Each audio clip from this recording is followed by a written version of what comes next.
Good morning, good afternoon, good evening, wherever you happen to be in the world. Welcome to tradertv.live. We're seeing North American stock futures pointing to a slightly lower open once again this morning. All three major U.S. indexes did hold on to slight gains yesterday, trying to avoid fourth straight weekly decline heading towards the weekend here as we get ready for Friday. We are still looking for some sort of possible COVID-19 additional positive COVID-19 aid coming from the White House, with Democrats set to reveal a $2.4 trillion package that could be voted on as early as next week. We'll keep an eye on that. We're also watching big name tech shares this morning. Apple's back in positive territory, reversing early declines already. Tesla shares also moving higher for the first time, set to open higher since Battery Day. So we'll have a look at Tesla coming up. Costco reported decent report for them. Some of the costs were a concern, though. COVID-related costs for the quarter higher than expected. And DraftKings and Penn National Gaming on watch this morning after numerous upgrades in the gaming space. We'll have a look at those coming up as well. It's Friday, September 25th, 2020. TraderTV.live starts now.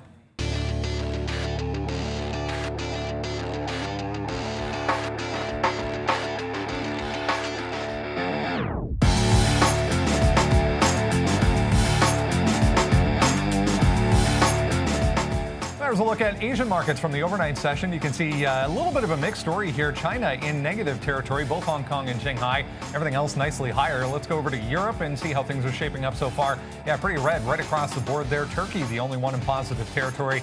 We'll shift over to North America and see how things are looking for the futures here. Yeah, NASDAQ has gone positive, but was negative when I sat down this morning. Everything else pointing to the downside. TSX Brazil is open, trading lower. We have both gold and oil also to the downside so far this morning. Good morning, guys. Busy start as far as those little teeny tiny micro caps going crazy again this morning. Different ones, surprisingly. Some of the ones we were looking at yesterday to the downside. We have other ones to get to. We had some positive earnings from Costco as well, but lower to start the day. Yeah, and also, Barclays bullish on the cruise line, or the industry. So NCLH. We're going to look at some CCL. Usually that's going to be trading there. So Royal Caribbean, you can watch that. I mean, you CCL up here like 4%. I think there's going to be an actionable trade there. We'll go over some levels on those. You mentioned some of these high flyers. There's a new one that's CBAC. Symbol CBAT, that's kind of annoying. And SGBX is also moving around. JE from yesterday has done 24 million shares, so we'll be back on that one. Should be a good way to round out the week. Tesla approaching 400. Tech is back, and you still have some of the high-flying movers from yesterday. So a bit of everything going into the end of this week, Sean. Yeah, Friday's always a sad day, but a good day if you're excited for the weekend. And we have a couple plans this weekend, so it should be fun. An outdoor movie night going to be happening for the family as well, so that should be fun. But yeah, no, we're excited for the day. It's going to be a good one. Neil just mentioned CCL and a couple of those SPAC names moving as well, coronavirus names, EV names, Tesla near 400. Brendan, let's get it started. Yeah, we will. There was two or three separate individual vaccine-related news stories this morning that were positive. So, yeah, some of the travel space getting a boost, also some upgrades, as we mentioned, in that space. Let's have a look at what is coming up a little bit later on this morning. Valeria will have the link to another great educational video for you. Near the end of the show, can we actually put a trade on only based off of an upgrade or a downgrade, or do we have to kind of include that in addition to other plans? So another great video coming your way a little bit later on in the show. Let's have a look, guys. We can throw up my screen real quick at how traders here at Day Trade the World fared yesterday. Yeah, big numbers yesterday to pass along here. You can see mostly North America. In the top spot, number one, $86,000. Amex, TSX, Chicago there. The CME, the futures, $68,000. More American. I don't even see Europe on here. You got to go all the way down to number 8. Usually Europe is higher, but $3,800 there for some European markets. So another great day for traders here at Day Trade the World. Let's head over to the desk and say good morning to Valeria. Good morning, Brandon, and hello, traders. Happy Friday, everyone. Please support, share the link with friends, subscribe to the channel, and smash the like button. Take it away, Brandon. Yes, let's jump right into what is moving around in the pre-market. Guys, if you haven't done so already, please sign up for the watch list. It's absolutely free, the best price ever. We send it out every single morning before we come on at 9 o'clock. It has all the names on it that are moving around in the pre-market and some reasons why they are moving around. And now we shall build a plan of attack, I guess, as far as how we're going to trade these heading towards the open. Novavax, the first one on the list this morning. NVAX has been amazingly volatile over the past couple of months. $10 moves the norm, if you remember, for NVAX. They announced that their phase 3 and final efficacy trial has begun for their potential COVID-19 vaccine, guys. So we're looking at a number of these vaccine-related names positive today. Yeah, the theme for NVAX has usually been you've been able to sell on any positive news, at least off of the open, so long as you can hold some key levels to the upside, whether it's a pre-market high, which is not necessarily where I'm going to be looking. I'll look to this week. 112.50 is going to be that level. So I think even if it's able to take out the pre-market high, I'd still be able to enter, or still like to enter a retracement short off of 112.50. I'm going to like this level, 102. Right down here is a bit of a support. So I think that gives a bit of a target there. You have a pre-market bottom. So there's a breakout trade, people like that when it's like 108, maybe to like down to 105 and 102 is your targets. But if it rolls to the upside and gives that bounce, that buy that sometimes you'll see right at 9:30, spike of volume, people react to that news even though it's coming in. I'll look to fade that. As long as it holds that 112.50, that's the entry for me in NVAX. We're looking, and NVAX, I mean, that's a good name. If you're looking, I just want to talk about CCL quickly. It's going to break here, 1436. There's some positive notes out from JP Morgan today and a few other catalysts here behind them for, we're going to get to it. It's on our watch list, but I just want to give everyone an idea here that we are going to go somewhat long right now, breaking through 35. We'll get executed in just a minute and give it back down here to 1420. But you'll see me into a position here, and it'll be a decent position because I believe in it, but it's not going to be a heavy one. We do like CCL today. Neil just went over the levels of NVAX. If you're in that stock, it's a good one. Let's see if the volume comes back. As we've seen over the past couple of weeks, anytime there is kind of positive news or positive progression with vaccine or vaccine-related news, we see some of these travel names moving higher. But yeah, a couple of ratings changes and upgrades on the cruise lines this morning. We'll get to that coming up. Let's talk Costco. First off, Costco with a decent earnings report. Q4 was better than expected, both on the per share and revenue side of things. It was the higher costs, though, the COVID-related costs for a second straight quarter. That was a little bit of a question mark. We did have Cohen and Company and JP Morgan and Raymond James all raising price targets for this one today, guys. Yeah, it was like 300 million-ish in those extra costs. I mean, the thing about Costco is, look at the choppy action that it has. It's sort of moving down below this like 340 area. I'm going to be looking to see if there's a dip buy opportunity. And just going right into this, if you look right here, like at the beginning of August, there was a bit of a breakout through like 331.50, 330, that range. And then that's going to be the bottom the last couple of weeks. So if we get any kind of a dip down into that bottom, that's how I would look to play Costco. Otherwise, let's show you.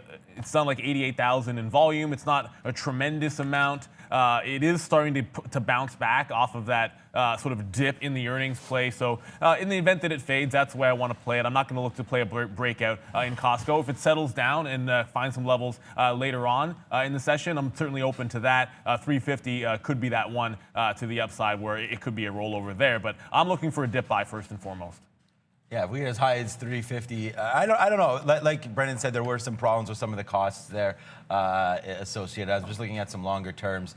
We do have some buys sides at 334, 335. So like we mentioned, yeah, down here, that's sort of where we bounced off of before, 332, 333. So yeah, Costco downside here looks like a good one. We'll find out if we can get it into the 330 area. That'll be a buy. You do have some bunched up traffic here, 325-ish. So I would say buy ahead of 330. Watch to see what happens depending on how many shares you have. Maybe give it through 325. But I like Costco. Costco is going to continue to be a big name that works as long as the virus is unfortunately around. And even without the coronavirus, that's just one of the catalysts, I feel. They do have some online presence. I think it needs to get a little bit better. I think their app needs to get a little bit better as well, at least here in Canada. So if they can get all that figured out, and then you'll see some more upside with digital sales. So I'm hoping that Costco can get that figured out. I love Costco long term, but yeah, 3.25 is much better than 3.40. I agree. I will second that. Their website is not exactly user-friendly, even if you are a member. The process it takes to kind of look up, first of all, where your local store is, prices, things of that nature, could be a lot easier. Let's talk renewable energy, guys. We saw these very volatile moves in this space over the past day and a half after California came out and said by 2035 they want to have zero gasoline-based vehicle sales, both car and truck sales going to be banned hopefully by 2035. So this CBAK was that lithium-ion battery maker we talked about yesterday. Moving to the upside today, a lot of these though, SBI, POLA, Sun W, all kind of fading off this morning. That Just Energy as well, Neil, also back to the upside it looks like. Yeah, I was looking at the two that are up that I can see, and there might be one other, is JE, like you mentioned, and then this CBAT, CBAT, so probably going to mess that one up several times today. It did put in a top here at 420.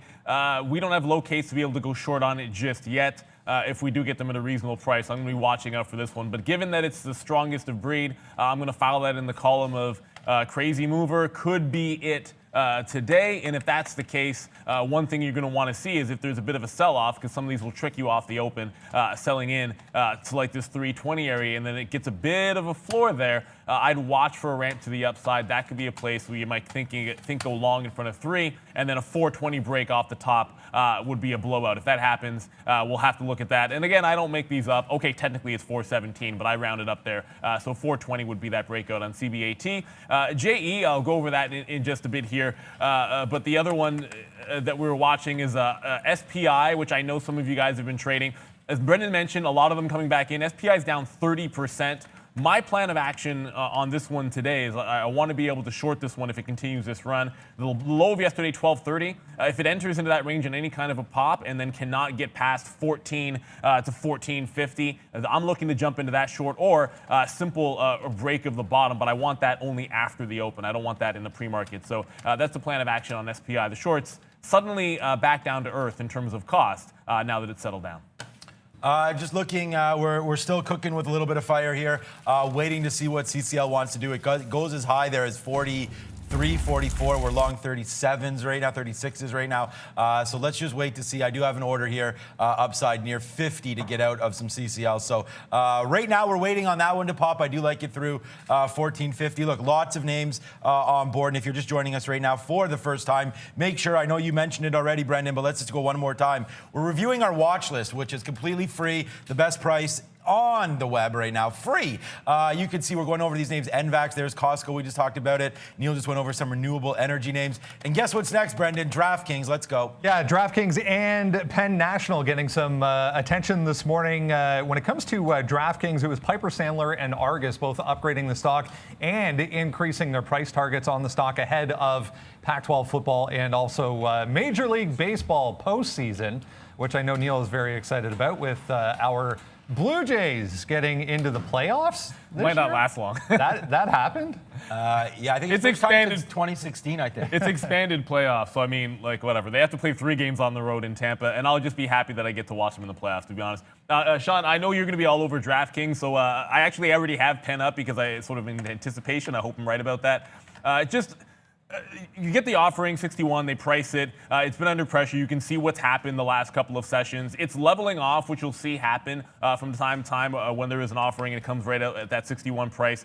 I'm going to be selling into any strength on Penn today, and I think the levels I'm going to try to use here is you have that double top at 67, 80, 68 even on Penn. So I'm going to look at those two levels to the upside, but first, if we can test this 65 area, I'll probably take a more soon or more shallow short, I guess, or whatever you want to call it, in front of that area. So once it breaks if it breaks yesterday's close at 64, I would start thinking about shorting in front of 65. But that double top, that 68, if it ever gets there, you're going to see me defend that one. I want to be on the south side of Penn at least in this space. DraftKings, another story, Sean.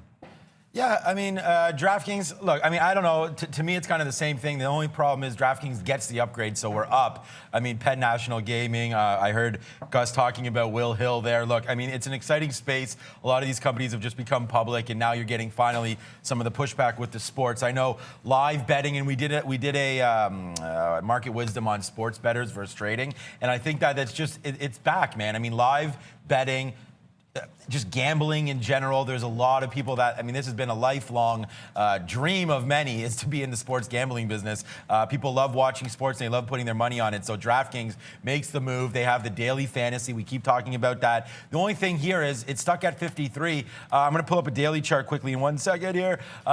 54 has been sort of a stopping point here. We only broke it one time, and when we did, we ripped to 56. So you got to watch out for this 54 top. And I know it's a little ways away, so it's not like it's rocket science right now. We need to get going on that one. And there's CCL as well for an early belly dance there, but we just took it out for 12 pennies. Okay, 56, 54. I like DraftKings through there, but like I said, guys, you did see a big move yesterday off the open. Where is it? Right here, straight to the upside. We opened 47. We went to 50 and change. So you got to give this one a little bit of room, but we'll watch it. I don't have targets on this one until 54, so that's what I've written down on the magic sheet right here. $54 on DraftKings. CCL 14.20. We're looking to get that in. There it is. We just get hit out there at 47. It touches 50 and bounces. So let's wait to CCL breaks 50. But there's more to come on these names, Brendan. All right, guys. Let's go to Apple here. We have to talk about the tech sector in general. Big name tech stocks have kind of been leading anytime the market has been moving to the upside over the past couple of weeks here. No real significant news as far as Apple is concerned. It was lower initially this morning. Quickly went positive in the pre-market, though. They quietly purchased podcast app Scout FM. They announced that aftermarket yesterday to try and increase their presence in the podcasting space, I guess, as the competition heats up with Spotify, obviously, Amazon even getting into podcasting now as well. Yeah, that app's like popular and yeah, no, podcast. Very, very popular app there. But I mean, either way, I think that purchase was already made, and they're sort of disclosing it. So it did happen in the past, and that's obviously a good phase for them to be in. But I mean, Apple does a little bit of everything, and we know it's going to be a fantastic name. And if the market's going to be up today, and you get a bit of a bullish sentiment, Apple's going to be part of that party. The only levels I actually had written down for Apple today is this like 106.75 area, kind of right around the pre-market low. If it wants to maybe test that one and hold it back to the upside, that gives you a bit of a bounce play. In terms of breakouts, I don't necessarily like pure breakout trades in Apple, but it's going to be hard to ignore looking at this 110 around this yesterday. 2 o'clock or so, a bit of a turnaround at that price. So possible breakout through there. I'd much rather be buying on dips in Apple. It just feels like my personal track record is better. When I take breakouts in Apple, it feels like I'm basically flipping a coin.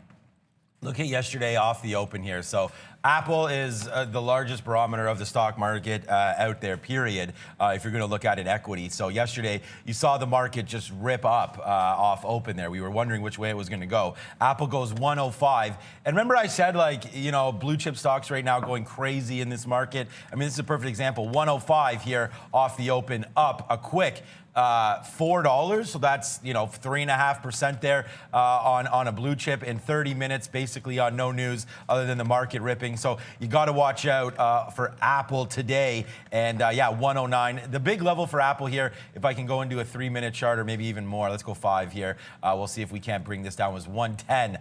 We bounced off a couple times off 110 there yesterday. So just wanted to show you that. If you go back a few more days, there's some 110 action right here, 110 pin action. And then today, not only do you get 110 coming into play, but it's also options expiration every Friday on weekly options. So we're going to watch out to see if they can run it to 110. But if it does come back down, 107.50 is a level. And again, look at this. I had AMD short yesterday afternoon. I tweeted that out. That was a fantastic trade, and it continues to be the same. You get the big run-ups in the morning here. This is about 10 o'clock, and then look what happens right around noon. It tries to get back, and then just comes right back down. This is a 5-minute chart, and you get 5 or 6 green candles here in the whole last half hour of the day. So watch out for Apple. These levels will probably hold 107 in change. change. And there goes CCL again, guys. All right, guys, I want to make sure we get to, CCL. Let's talk CCL here, but I want to make sure we get to Workhorse Group. There's actually positive news on Workhorse Group, so Workhorse moving. But let's discuss the cruise lines here. Barclays upgrading the entire sector to overweight today. CCL, RCL, and NCLH. They were all very obviously strong very early on this morning, guys. Yeah, well, so basically Barclays, they're going to revisit the September 30th no sale dates, and apparently it's going to get rejected and it's going to get extended. But with the more coronavirus news and vaccines and whatnot coming through, there's a lot of catalysts here for CCL and for a lot of these cruise lines, and we've done really well on CCL in the past. I think it is my top stock probably for 2020. So let's just continue on that path and take 1450 long. And the reason why, you go back to the daily chart. Look, I mean, we're just trying to play even breakout levels. 1550 is the 50 period moving average. We break this down, so that's a good one. If you break it down to a 10-5, let's go 5 again and just see what this gives us. Here's 1450. Come on, chart, load. Here's 1450. That's the bottom 2 days ago. And then when it broke that, we just sailed down, right? And so sailed down, that was definitely not done on purpose, but 1450 downside there, down to 1413. And that's where I sort of think right now that if you do take shares, and here we go, man, it's another 10-cent winner that we have on board right now. If you do take shares, you can use 1420-ish, I believe, as a pretty safe out right here. And yeah, it's ripping, man. We're gonna take some more through 1450 right now, but we are long 1436. And just cashing in right now, it's 11 cents in the money. Let's take more through 1450. Yeah, and the only thing I would say is even if it breaks 20s, I think 14 even might be a bit of a test as well. So that's all we need to say about CCL. You covered it all there, Sean. I think it's an excellent trade to the upside. 15 seems like a great target. Okay, guys, just seeing Genius brands popping up here. Let's talk about GNUS a little bit. Deal with Samsung for a cartoon channel to be aired on Samsung smart TVs. So GNUS, yeah, big volume spike, pop through 130 there. I mean, this thing's come off significantly, obviously, from these $11, $12 highs, but worth watching GNUS. Let's talk about Workhorse before we get to Arun and have a look at the overall market. The latest test on Workhorse's C1000 extended range delivery truck came back at an industry high. So they're looking at 160 mile per charge range for this delivery truck, which apparently is blowing anything else out of the water at the moment. So Workhorse to the upside today.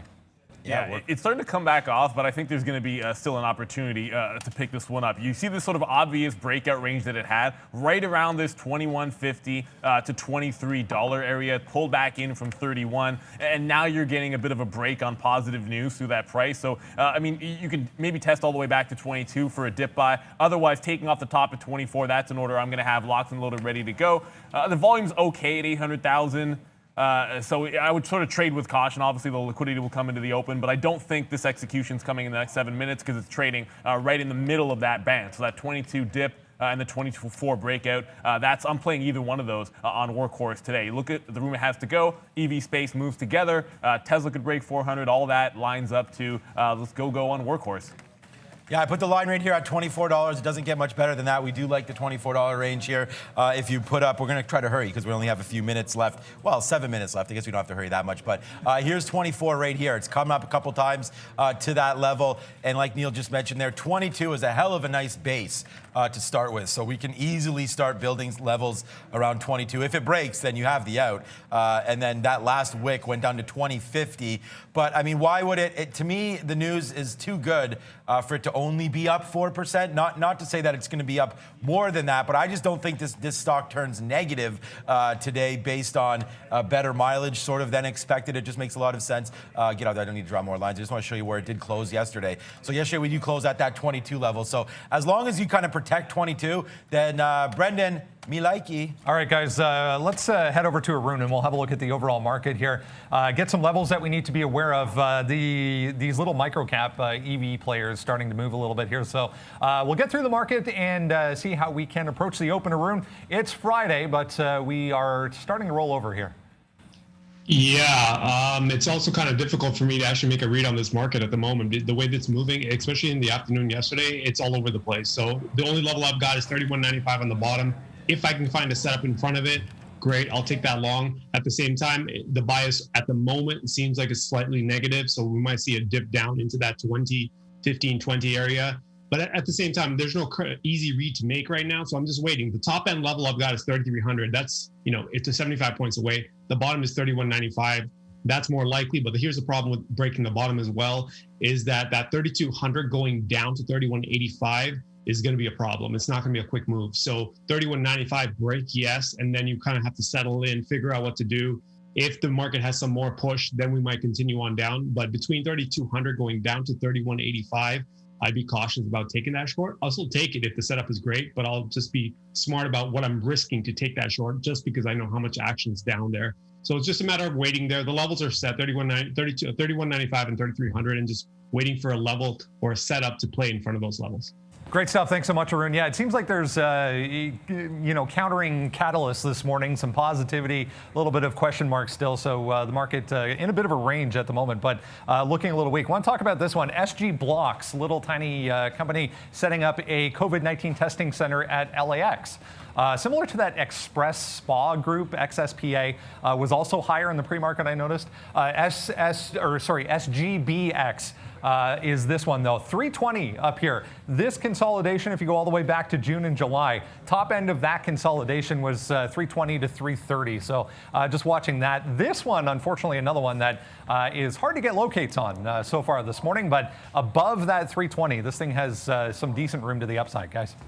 And another one that you mentioned to us basically right off the bat there, it didn't actually make it to our watch list, but news did break on Voxel. They got another contract, but you go a couple of sessions ago and you hit this 185 top. The second I see it turn off this lower than that 185 at 183, I'm going to start to use that next level down, which of course was a couple of sessions ago, this 175. Yesterday, 2 days ago, the 23rd, 171. I look at that price range, it enters it. I take multiple entries in here to get close to a 170 entry. I got like 69 as an average price. I'll start taking some off in front of 160, see if we can't work it back down. But you get a failure at a level like that top of the week, and then I can short below it. I'm going to take my shot there. I want to go quickly back to JE, and I was mentioning to someone in the chat that was asking about JE. The only reason I'm not doing the rollover trade yet on JE is this little level looking like it wants to break right here, this 70. I don't necessarily want any part of that. Yesterday, the two best trades on JE for me were both breakout longs,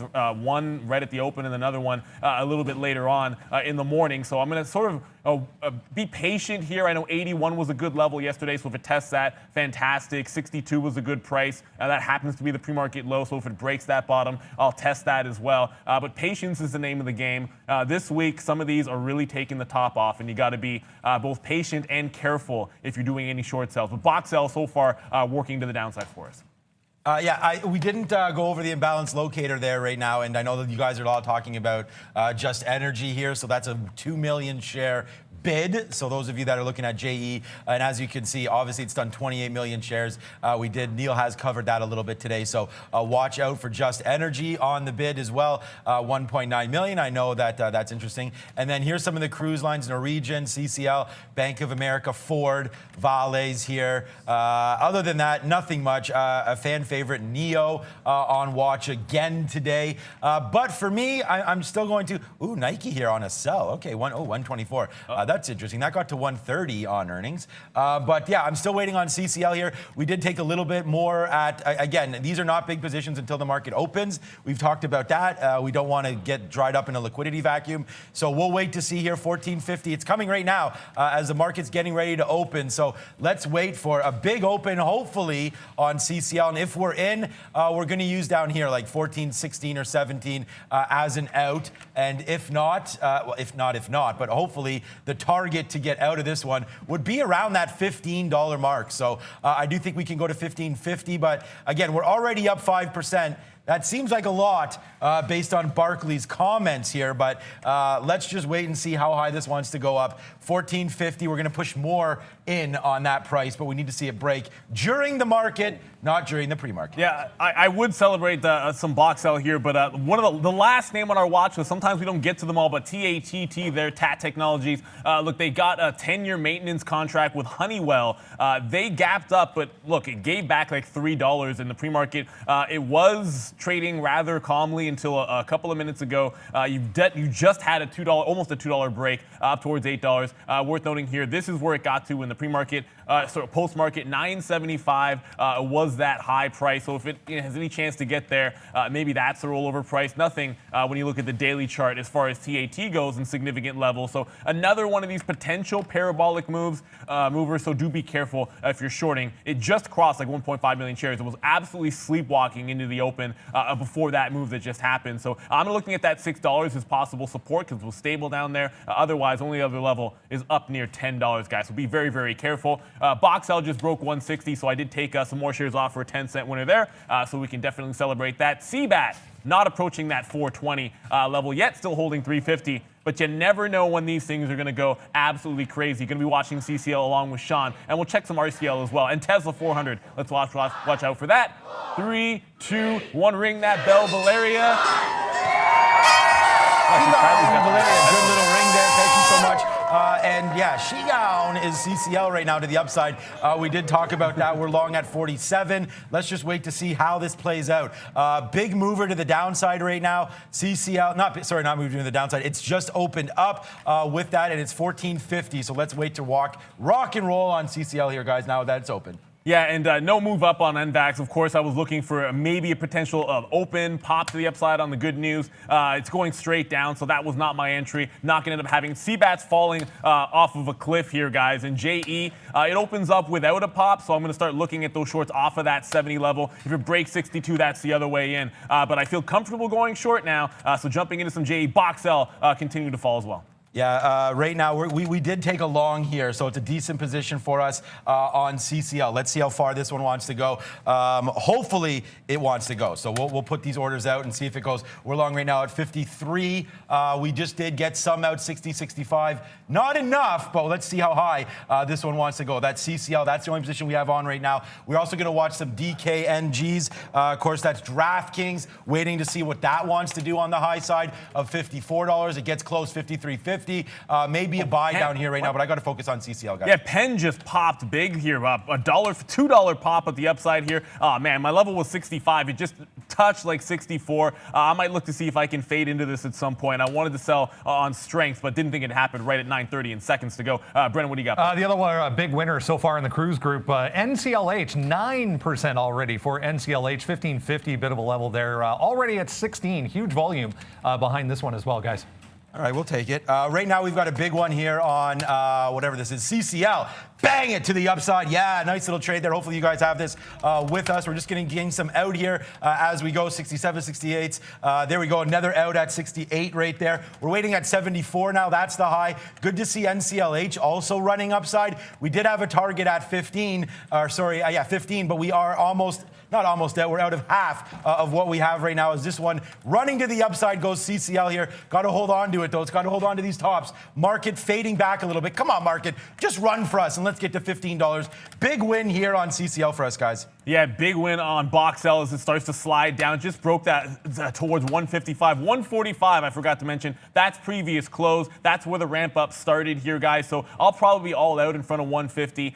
Take this one off for about 10%. I think that's your best look. JE just took that 70 level, so I can't hold past that. So with the roller coaster, one win, one loser, as JE does push through that 70. We talked about the possibility of a big push to the upside and a squeeze. 80 was a big level yesterday. If it takes that, I think it's going to be one of those quick, long opportunities, guys. Okay, yeah, we're just, as you can see, we had a lot of shares of CCL, so we're just getting out right now of as many as we can up here, 68, 69. We're long 154. 14.54.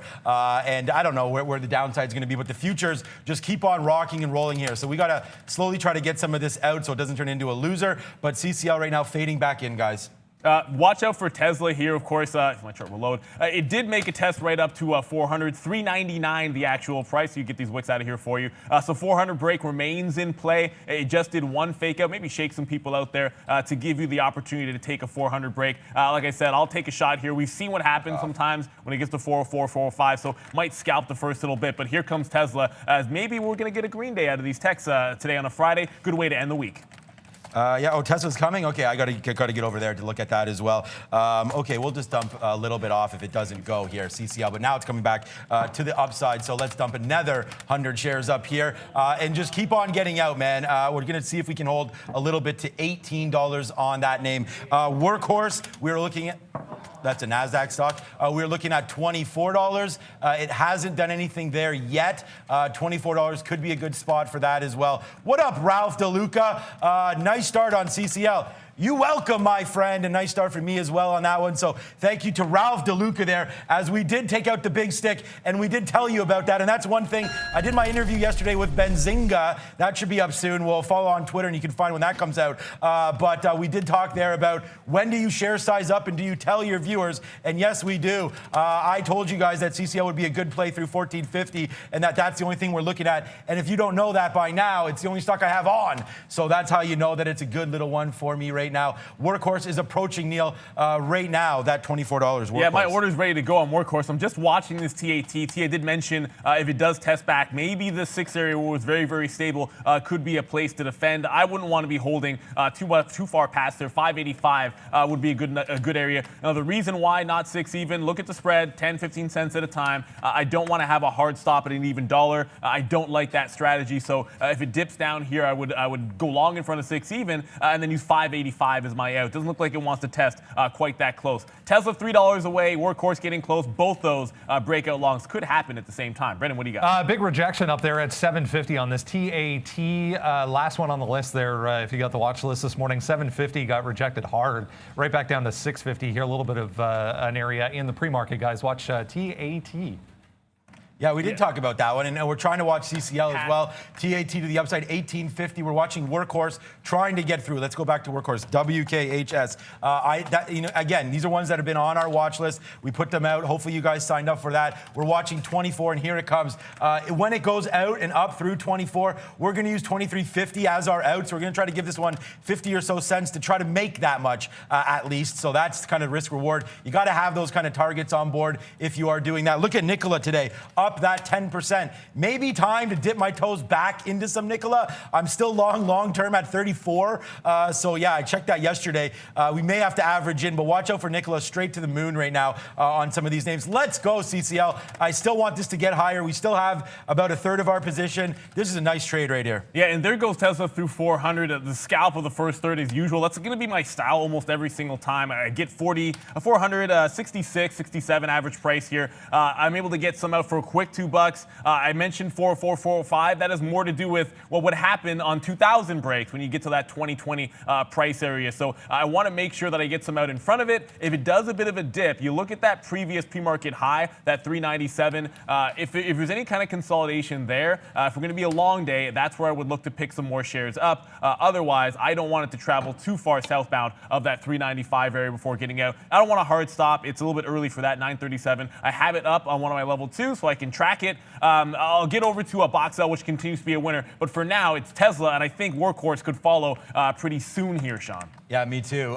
We're focusing on, obviously, CCL. As it's unbelievable that this trade is working out so well, despite the market movements here. So market going downside, CCL going upside right now. So that's a big surprise. SG Blocks, we talked about that a little bit. SGBX here on the NASDAQ. Nice name. I like that name, actually. But now it's come back in. It was up almost, I don't know, 200% here. But look at it just coming back now. Downside. We were up as high as 375. Downside now to 250 and change. We may be catching a little bit of a bottom here, so watch out just in case there is something there. But you do got to watch these futures, man. Now our CCL turns red side for us, but we're going to get out at 1440 here as we're not going to hold this too far against us. But let's just see if it gets legs a little bit backside. Let's get out of another 100 shares here just in case. But we are going to see if we can hold the rest upside. But nice little trade here on CCL. And I want to thank Ralph for the super chat real quick. Ralph, you've been a hero for us all week. Thank you so much for all of that. We do love our members. Let's just keep going for you guys. Yeah, and I just want to get to SPI here. Halt to the upside. So I was looking to fade that one. I sort of gave you a couple of levels. If it gets up to that 1235 from yesterday's bottom, a bottom to that 14 area. Not there yet, but I guess it's trying to start that party to the upside. A bit of a halt. And I think PEC Peck also halted. If that's a volatility halt as well, we'll quickly get to that if we get a chance. I did mention Workhorse to you. It does make a run at 24. It has not taken that top off. It's sort of worth noting. I'm using the even, but 24.10 is the actual pre-market high. This 23.65 afternoon yesterday, also a bit of a level. So if you want to get in early and fade into it, I would use it at that 65 area. Brendan, what do you got for us? Another one just halted here. Software maker Mobileron, MOBL, just halted on a volatility halt to the upside there. 20%. Not seeing news yet, but heads up on MOBL, guys. Okay, good look there. We're going to take one more shot here on CCL bottom, 1436, sorry, on CCL. But we will have another look at that. Workhorse still struggling to go, but we'll give CCL another shot here and wait for Workhorse to go. But CCL right now upside a little bit, but coming back down, breaking. Watch these futures, guys. Very sensitive to this right now. Needs to go up. The market's trying to go right here, and CCL is trying to bounce off this 36 bottom, but this could be a slippery slope on this one.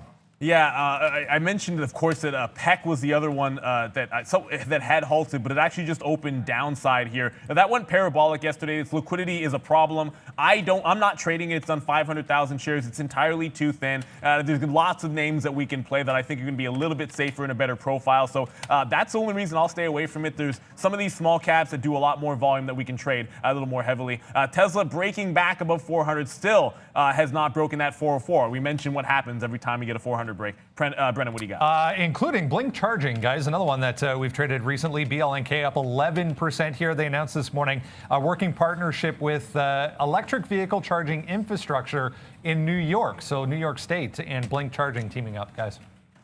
Blink charging. Okay, Blink's been doing pretty good lately. That's for sure. So let's wait to see what Blink charging can do. Tesla looks like you got a good one on there as it's trying to bounce off that level. We do have Workhorse still trying to go. And the reason why I'm talking about Workhorse and CCL, I'm in CCL and I do like this Workhorse break on what appeared to be good news anyways for their truck going 160 miles, I guess, which is a good return there. And I'm obviously going to be saving a lot of truck drivers and companies money if they can recharge and get the stations going. So here we go. Let's see how high Workhorse wants to go now as the future's starting to blow up just a little bit here on the S&P. So there goes Workhorse. Yeah, there goes We're now long, guys. I just got the same trigger, of course, as you there, so no need to necessarily cover it double time. But JE, this is what happens if you have a level. You're going to see that I was short. You're going to see that it stopped me out at 70, and you're going to also see that it looks like it's pretty good right now. If it makes another test, I'll go right back to the well at that same 70 price. Remember, 62 was a key level. Failed breakdown there, but if it gives me another shot, I'm going to go for it in front of that 70. Tesla again trying to test 404. I'll use that momentum of a 404, 405 break to try to get out on the north side of it the next third, and then try to run this one up to. If you can't figure out the price level, I'm going to say right now, then you haven't been watching this show. It begins with a 4 and ends with 20. And ends with an unti? Yeah, okay. Yeah. I had nothing for it. I should have had a rhyme or something, but I just don't. That was a good one. I got nothing, man. Like you said, those that watch the show know, Neil, so that's really the most important thing. And if you're not watching the show now, then you wouldn't know. So, yeah, good little call there. We did get some out at 55 there on the upside of CCL. So CCL, again, just another winner right there. So ho-hum on CCL today. Wish we got more out there at 55. Workhorse still continuing to go. Nice outs on Workhorse. Got some out in the 20s. What up, Manny D? Welcome to National Lobster Day. Thanks for spoiling it. Next time I will not show you on the board if you do that, Mr. Manny D, because that's Valeria's shtick. So don't do that again, Manny, or else, no, just joking. Too early to start saying things like lobster, guys. We got a lot of market to and a lot of activity Let's just put it that way. To get to. So I'm not going to go. Sorry, I don't want to go back to Peck. That's the wrong stock. Penn Gaming, I did want to take you to. Still no test of that 65 area, but a couple of rollovers. This is what I'm looking for. This is in the afternoon. Yesterday, a bit of double top here at that 65. Trying to fade into it if I could. But I might have already missed this trade. It might be a little bit stronger than I expected. News that they priced that offering at 61. They're getting some bounce in their step here, heading towards that 65 price. But that was the rollover I wanted on Penn. Didn't quite get there. But the long so far in Tesla working out. I'm still flat on that Workhorse trade. I got sixes. It's hanging right around that price. Brennan, what's up, buddy? Genius Brands, guys, just took out day highs here, 132 on decent volume, 28% now. Remember, this was pretty late this morning. They announced a deal with Samsung Smart TVs. So Cartoon Network going to be available on Samsung Smart TVs, guys. Woohoo! Okay, maybe that's good for Roku. Maybe that's good for Samsung. I know Rokus are built into Samsung TVs as well. So good job there for anybody looking at Genius Brands. Let's call it up. GNUS. They're on NASDAQ. I can't go from NASDAQ to New York stocks too easily there. You got to push NQ. Yeah, okay, a nice little move up. What's the volume? Oh, 17 million there, Brendan. You take this out to a daily chart and we can have another look at this one. We saw what happened before on Genius Brands, so it can go again. And look at that. The 50 periods right here, $1.40. This may be a long, guys. Yeah, and speaking of longs, not long in box sell, but it did. I almost got bottom wick here on that last little move at 156. I gave you guys that one. I took some shares out, but if it bounces back up and gives me a re-entry, I'm not going to hesitate. I like that 175. We covered this one, of course, not necessarily on the watch list, but if you track us at 9 and something is missed, we will go to that symbol real time and add it for you. So if I can get any kind of a push back into the 70 range, I'll dip into some more shares here, but already nicely in the money in box sell. Going quickly back to that CBAT, it's continuing to slide down. We don't have any locate, so as much as I would love to be short off of this one, I can't really do it here until I can get a price on us to be able to pay for some shorts, but it's giving everything back very rapidly. If it can't hold this 270, could be a halt looming if it breaks this level, so watch out if you're holding along. Okay, so Neil, we are now into Genius Brands. 125 maybe as an out. 125 is not bad. We're long right here at 142. So that's just the breakout price. I mean, this could easily crash back down. We're only taking this just in case it does go parabolic. So we do have an out back down around here. Maybe even VWAP 125. Sounds like good news. May have been baked in already. It's already up that 32% today. Yesterday's move, $1.02. We open up and then it starts to rocket. So probably a little bit late to the move. Doesn't mean the move is over. We do have some offers upside at 47 right now. And then obviously I said 50. We're waiting for $1.50 to break. We're going to get this down to $1.25 on that downside play right there.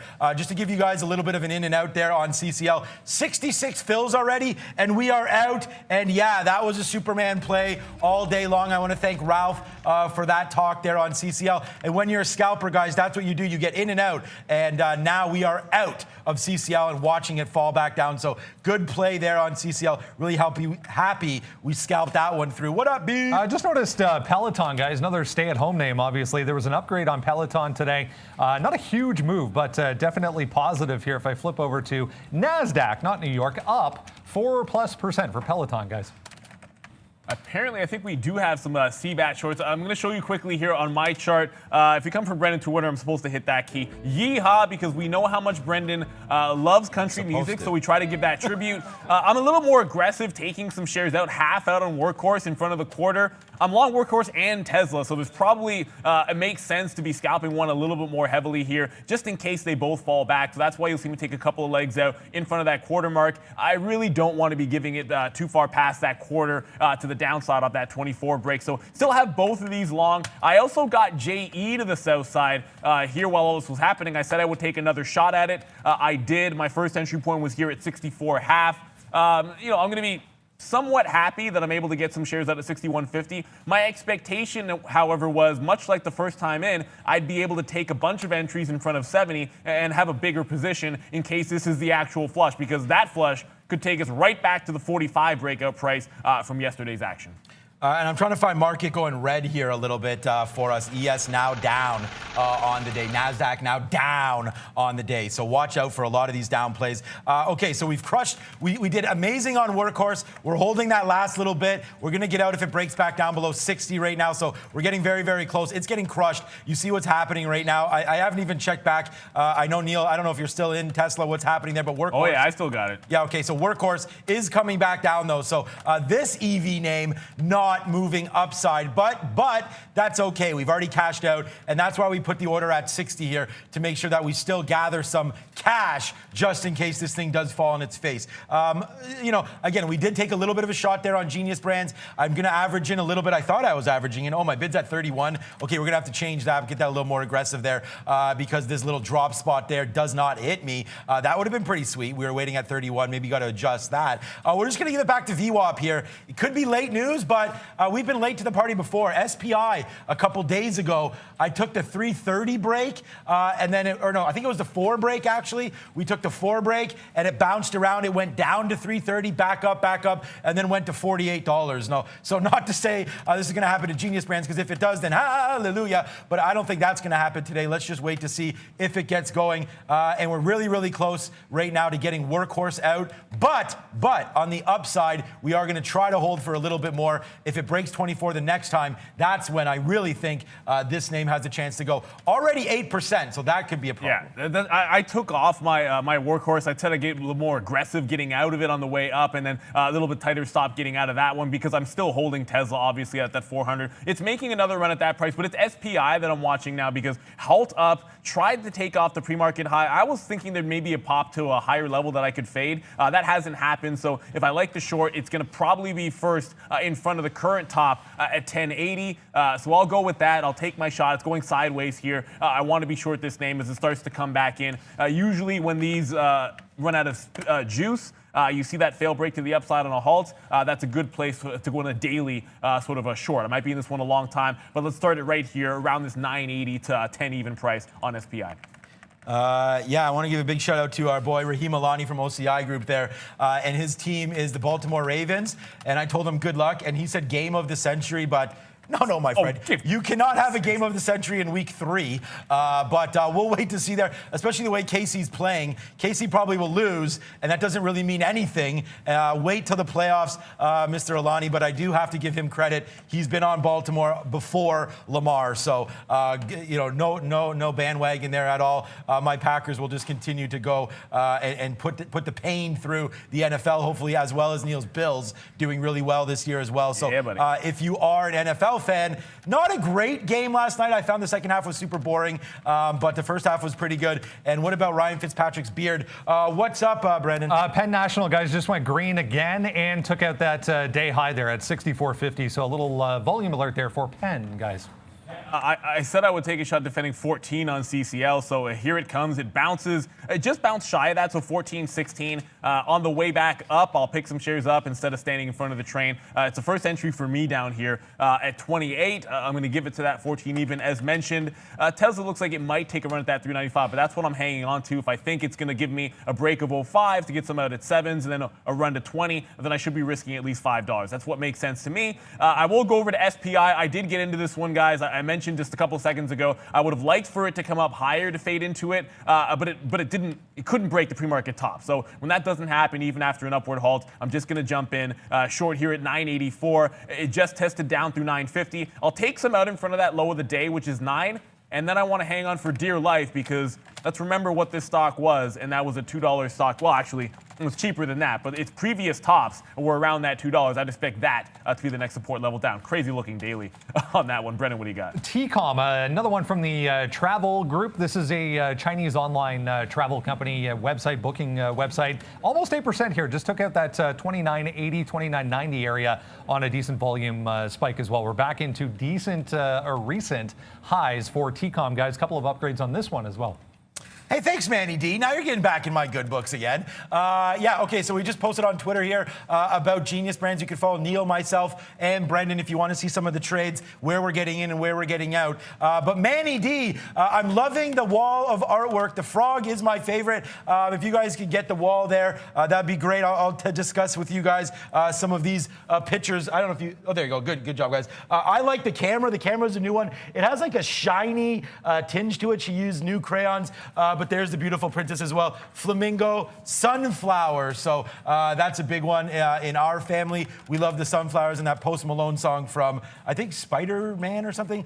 She loves that sunflower song. So let's just keep on going. Genius Brands here. The reason why we're talking about that one, we just got out some at 47. So that's a slap shot as the NHL looking to wind things down right now. Congratulations. It looks like Tampa Bay Lightning may hoist the cup. So we'll wait to see on that one as well as the Lakers yesterday putting in work from AD there and taking care of temporarily Denver. We'll see if they can come back. They've been back from 3-1 twice now, Neil. So that's not gonna they have the pedigree, and let's wait to see if Scarborough. You know, I love Denver. I think that they're a fun team to watch. I've loved them for a couple of years now. This is not happening, and anyone that puts money on it happening, you're obviously a homer of that team. It is what it is. I shouldn't say that. Look, you can do whatever you want to do, but I just don't think it's going to happen. I mean, the AD's too good, LeBron's too good.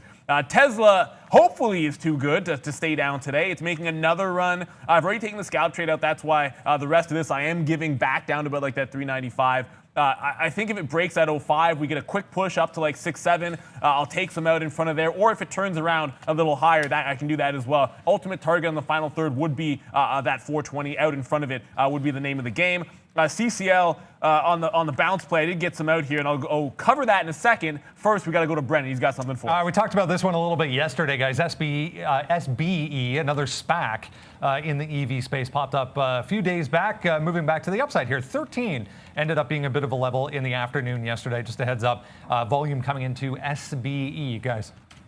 SBE, yeah, okay, we did look at that. That's true yesterday. I did want to look quickly at Softy as the NASDAQ is trying to go green. It doesn't look like it will right this second, but NASDAQ and Microsoft right now. And I noticed that Tesla, Lucas, is back to 400. Let's put a buy down at 360 the next time that happens. Okay, downside right now, 202 and change.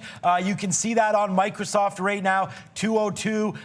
You could get that flush on a NASDAQ dump. Not that we want that to happen here, but if it does come down, I do want to pick up some Microsoft around 202.20, 202.40, something like that, and you have a bunched up area. The reason why this is kind of cash money, I believe, we touched down there on the bottom early yesterday, then the tank happens in the afternoon, and boom goes the dynamite to the downside there. You want dynamite trades, here it comes back to the upside, and it's workhorse. So here we go, let's explode that a little bit. Let's take some off if we can get it off here at 22. It does not go. Oh man, we were waiting there at 25 and missed us, so we adjust it down to 22 right now. Let's see if we can get out now. $24 we're long at. We're just going to try to scalp it. It doesn't look like it wants to run. The news is great today. If you guys got our watch list, come and get that early. If you're joining us for the first time, our watch list is right here. I'm going to show it one more time, guys, if you can get it on the screen. Here's the stocks today. NVAX, we haven't looked at that. Costco, some renewable energy. We talked about DraftKings today. Apple here. Here's the cruise operators. My largest trade. Neil's in Tesla right now. Let's hope that keeps going. And there's Workhorse as well. So sign up for our watch list. Valeria, drop the link. Let's go. Yeah, and I'm going to go do a backflip for that plug of the watch list because we talked about the entire travel space. And look, Carnival, whether it's RCL, NCLH, any of those cruise lines, there was two opportunities here, of course, to break out. I said I like to dip buy. I've just taken it out, at least some of it out in front of that 1450 in VWAP. If it does want to test a couple more times down here, I've got my 14. That's where I'm buying in front of. So it's an even dollar level. I like it all the way to that price. If it drops below, then bingo bango, we're going to be out of that one. Tesla's still finding a lot of resistance up here at the top. So it's made a few runs at that 400 and running into that same resistance. This sideways action here in Box L, I would not short this trade down at this price. I do still have a target closer to 150, but at that point, you're sort of shorting the bottom, and you'd have to give it 70s. That's like 15 pennies of risk to try and make 10 cents. Doesn't make any sense here. If you're holding short like I am, I'm going to maybe take some more shares in front of 70. Otherwise, just hang on to this one. I've got my stop at 75. Brennan, what do you got? Just watching Bed Bath & Beyond. We mentioned this one a couple of days back. It's been strong all week long after an upgrade. Nice technical break on the daily chart to the upside. 14, a bit of a problem here. Did hold there as support, so we're back to day highs. Volume coming in to some of the retailers again, guys. I'm going to give thanks to everybody there on the chat. And yeah, we do have the little artist in the family, and she's just so sweet. You can follow me and see some pictures there also on Instagram and Twitter. We've already talked about that, so let's just move on. Workhorse right now, that's the position that we're looking at. Let's check out Facebook. Facebook's another name there that we looked at yesterday, and it's below that 250 level. Darn it, wish we would have saw. Again, we are too enamored right now off the open with our CCL trade there. But 250 did break. That would have been a good little level there. It broke early. It didn't break right off the open. It broke about 2 minutes earlier than that and just fell down $3. So that 250 is just such a great level there. And wait, before I go to Brendan here, you guys had me at hello. Show me the money. What up, Yoliware? Hello. Hopefully you can continue to join us. Share the link with all of your friends. Let them know how good a job Brendan does. Let's go, Bren. A little headline here, guys, on Boeing. Shares are higher, but just look, not really doing a heck of a lot. But the European regulator is saying 737 MAX ban could be lifted as soon as November over in Europe for Boeing, guys. So anytime you get a winning trade, I should be happy. I might not slay this dragon today, and I'll show you the reason why. It's going to look really good on the chart here, the shorts in JE. But the second short, not nearly as big as the first. I anticipated being able to get the same entry. I thought we'd test 70, so I ended with a small position at 65. It's a great flush to the downside, but when you get stopped out on a position that was like 10 times larger the first time, I'm not going to be positive on this name yet. I don't think we're done with that 70 level. JE looks pretty good. I think it's going to be active. It's almost 100 million shares so far, so I feel like there's going to be plenty of shots at it, but I wasn't willing to be super aggressive the second time in, and maybe that had something to do with the first short not working out. I'll revisit it later, but there's plenty of action to still trade. Box sell still works in the money for us. I want to get you guys back to SPI. This was the mover from yesterday. Well, a couple of days in a row, of course. Sean with the great longs. It came off yesterday. Today, it's testing this little bottom here. Zoom in for you, but not quite getting the lower day. So showing a little bit of strength.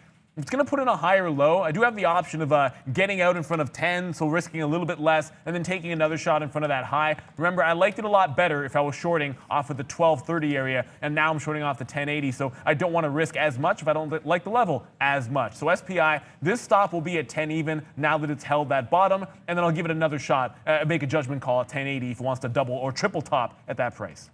So we're just checking back in on Genius Brands here. We've already taken some out for profit, and then I was like, you know what? Obviously, that news is out already, so let's just wait to see if it does have a little bit more legs to it. My bid is at 31. We've come down here before. I should change it to 32 because, once again, that seems to have been the bottom, but if we get some 31s, we're only going to give it back here. VWAP has now changed, so we'll give it back here to 2024s, and that'll be it. So we'll just wait to see if that wants to crack down. There we go. We need to get our long right there at 31, so that should hopefully be good. Now our average price is 37, so we can get it back into this rough area. That'd be great, but unfortunately, Brendan brought us the news there. I guess it was their Cartoon Network streaming now on Samsung, so we'll see if that gets the main media news here, but right now it doesn't seem to be doing anything to Genius Brands, although 50 million shares gets me a little excited. So let's just, there it goes. They're stacking the offer there. I don't know if you just saw that.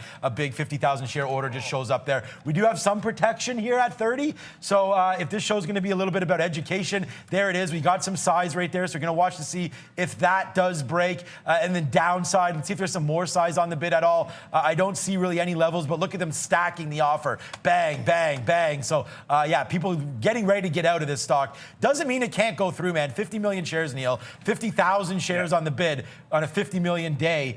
That's pennies, right? So let's wait to see if it can crush that. The other thing I always think about too is think of how much notional value, like how many dollars, how expensive is it to take out that level, and it's very, very cheap. As opposed to, we said it when it broke 400, we said it every single time, like 404, 405, always runs into immediate resistance. So think of how expensive it is to get through that price area when Tesla's turning 14 million shares. So that's a bit of a level where if you see size step up, you might care about it just a bit more. I want to get quickly over to Peloton. I know we're going to have happening in just a quick second here. But Peloton ramping again to the upside. There was a nice support level at 92, but it's approaching this 95 area. Was watching this level yesterday. Thank you, Valerie, for the coffee. If it breaks out through there, Peloton could make that run to $100. But that was a rollover price I liked yesterday and missed. If it does turn, I'll take a shot at it. Time to get to that big screen, guys. Brendan is ready with happening now. Hey guys, 10 o'clock already, 30 minutes in the books. Let's have a look at North American markets here. A bit of a mixed story so far. Muted action, really. Volume is low today, worth noting. S&P 500 to the downside now, just ever so slightly, 0.1%. We have the Dow also negative territory. The NASDAQ trying to lead here, but it's not a lot, 0.2% for the composite there. The Russell in positive territory, small caps just barely 0.2%. Same story for the TSX to the downside, 0.2%, a full 1.2% down in Brazil so far, if you're following along with the BOVESPA. Some tech stocks a little bit positive, including Shopify here in Toronto, up 1.5%. Did get rejected up there at yesterday's high again. volume not the greatest right across the board so far today. Banks are weak right across the board. Same story in the U.S. This is TD down about 0.5%, looking to break day lows. One more to get to. ACB had quite the week. The cannabis space had quite the week. This one coming back in a little bit. Did try to test these highs from yesterday, but $7, bit of a problem there for ACB. Guys, back over to you. $7 ACB. Okay, well, we'll look at ACB in a quick second there. We've had some success this week in the cannabis space, which for me is usually a bit of a coin flip. Peloton here just tried to break through. I mean, it did break 94s, and I just mentioned yesterday's tops. Most of the volume at top here in the pre-market was closer to that 95 area, but it's worth noting it is a 95.50 high from yesterday's pre-market action. It starts to roll over. I grab shorts starting at 94. I'll take more shares in front of 95, even if it takes a top off. That's it. No mas. I'm done. If you're giving what'll end up being about $1, if I get a good average price, which I'm looking for, 94.50 would be my price. If it breaks 50, 95.50 to the upside. So if I'm risking $1 plus slippage, you've got to be thinking you're making more than that. So first level out is in front of this little hump from yesterday, 93. Then I'm looking at 92 and 91 for the next 2/3. That's the structure of the Peloton trade short. Make sure you have a plan if you're shorting a stock that is strong and it's up 6% and climbing, guys.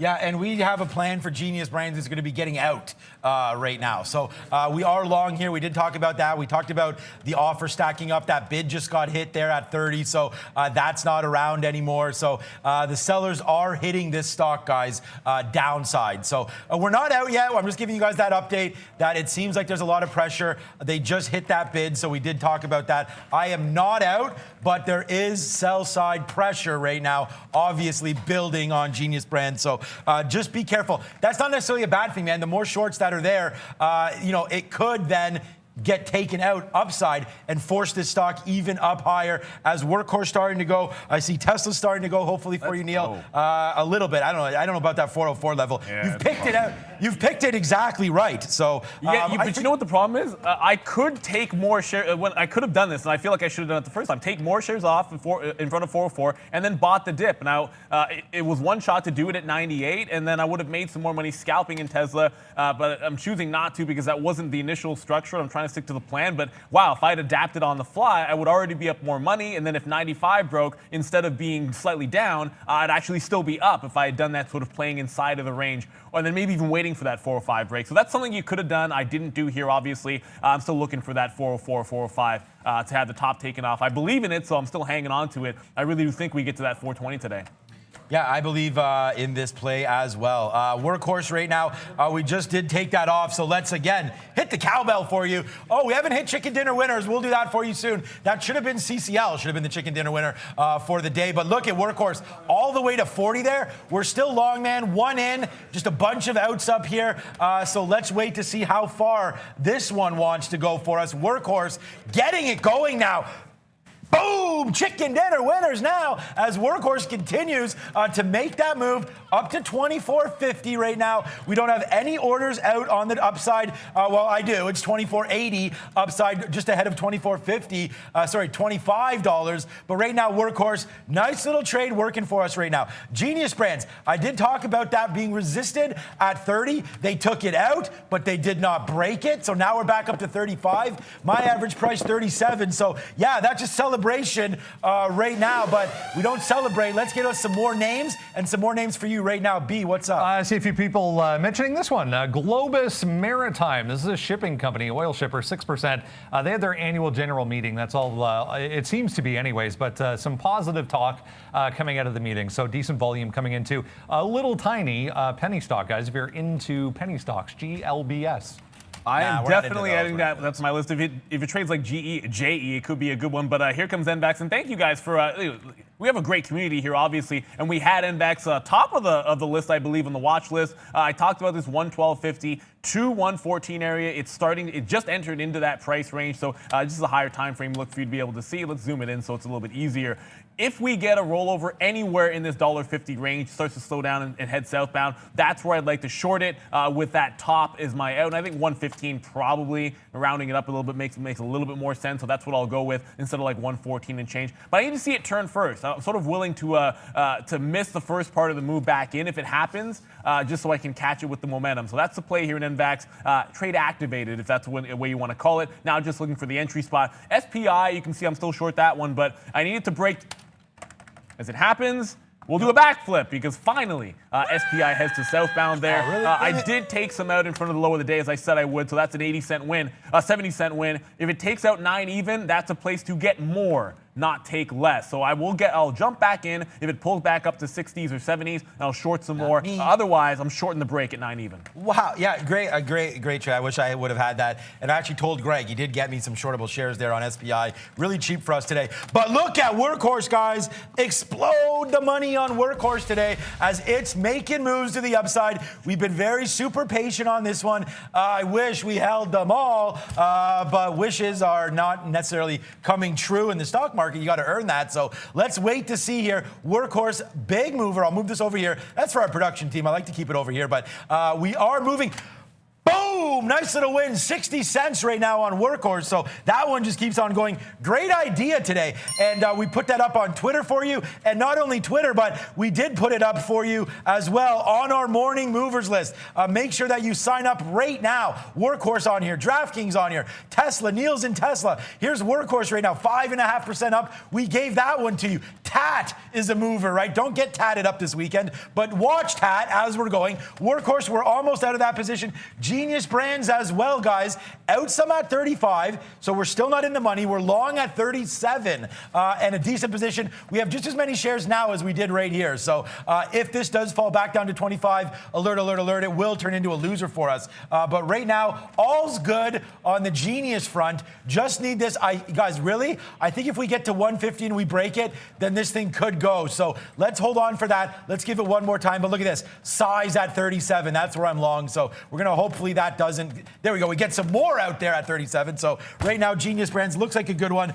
Not mac and cheesy, though. This one's been a tough one. We've had to wait on it, Neil. Yeah, and I'm getting frustration in JE. Talked about some several shorts. I could actually probably cancel this. I was trying to short more shares there at 66. That's not going to happen anytime soon. It is filling that gap in. So you can have a plan of action. You can have the direction right. And you can take 2 shots at it. But because the first one that stopped me out was bigger than the second, that shouldn't happen. I'll end up being down on the stock. But I just want to quickly jump back over to Peloton because it is starting to move up. The plan of action here is to try, and I want my average price. If it tests 95.50, better to look at it on the 15 here. If it tests 95.50, I do want an average price of about 94.50. It's $1 of risk that I want to be putting on for Peloton. So got to be patient. I'm not going to just jump into more shares just because it happens to go against me a couple of pennies. If I add, it's only going to be on the way up. And if it goes right downside, we'll have to take that one off. Tesla looks like it's going to fail. So if I'd scalped it a little more heavily, would have been a winner. But if it breaks 95, I'm all out. It's 10-10. Got to get some upgrades and downgrades, one of them on our watch list and some success in it. Let's go to Brennan. Hey guys, yeah, the whole group, in fact, on the watch list this morning. These ones here, the cruise lines upgraded the entire sector to the upside. So nice day for a few of these. I'll show you Royal in a second here, but I want to mention General Mills there. Nice look for GE or General Mills moving higher after earnings earlier in the week. GIS is the symbol. Accenture, Rite Aid as well to the downside. I'll show you that in a second. Also had earnings yesterday we talked about. And WW higher even with a couple of price target decreases today. Here's RCL. We talked about CCL and CLH. I'll show you this one as well. 3.6%. Still kind of the laggard in the group at this point. 62. Bit of support right now for RCL. Yeah, not as strong as some of the other ones in the group, though. Rite Aid, yeah, earnings yesterday weren't good. Big move to the downside through $10 here, which is a decent level for Rite Aid. So big time volume on RAD today, guys. Crack. Yeah, I'm just talking about here, Genius Brands trying to get this thing to crack through 37, but it does not. So good thing we took some out, but here it comes. It's going to test that 30 level. Look at the S&P right now, guys. We are coming downside, so you got to protect any of your trades right now. And Genius Brands, we're nicely in the money. We did not take it out for the ultimate profit there on that upside. Oopsies, made a mistake there. On that upside, but we are watching Workhorse right now, and there goes Genius Brands trying to break through 30. Remember where our out is? 125, and again, VWAP has adjusted itself. I'm not taking it because this is not an out because of VWAP. It's just an out because of 125. So I do like playing the quarters, the 50s, the evens. That's why we did get out here a little bit before 50. Same thing holds true on Workhorse. Rips up, we get out there 40s ahead of 50. Should have put an order up here, but I'm still thinking $25 is a spot that we like for WK. HS is Workhorse, but right now Genius Brands my largest position and just not working out. The big one for me today, and I know you guys are on this as well, and that was CCL. What a banger that was, man. To the moon early and now fading back. So look at the S&P giving up the ghost right now, guys. Yeah, one short working here, of course, in Peloton, you can see on the chart here, moving down to 93 first target. Tesla's going to break that 395, so the first initial scalp is looking like it's going to be the only winner. I can tell you NVAX is getting close, but couldn't quite get into more shares there. It's a $3 range I'm playing with, so I need to get it up to like 113.50 or so before I think about taking more. Peloton just bounces away from my order, so I feel like asking 80 cents or 90 cents was maybe a bit much. If it makes another move downside, I'll get aggressive on the out next time, guys. Sometimes you sit there with a bid, and it's probably the wrong way to go.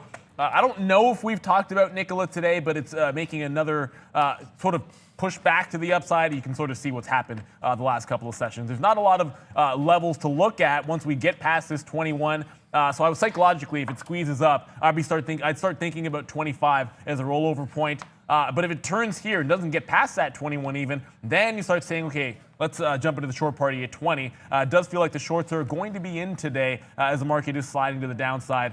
Unfortunately, I had ambitions of Tesla breaking to 420. 95 is still my price. I'm not moving it. If it breaks that, we'll be all out of that one. Brendan, what do you got, bud? I mentioned that Globus Maritimes earlier. There's another one here. I was just going to pull this up. That is RCL. Let's go to SHIP. SHIP is on the NASDAQ.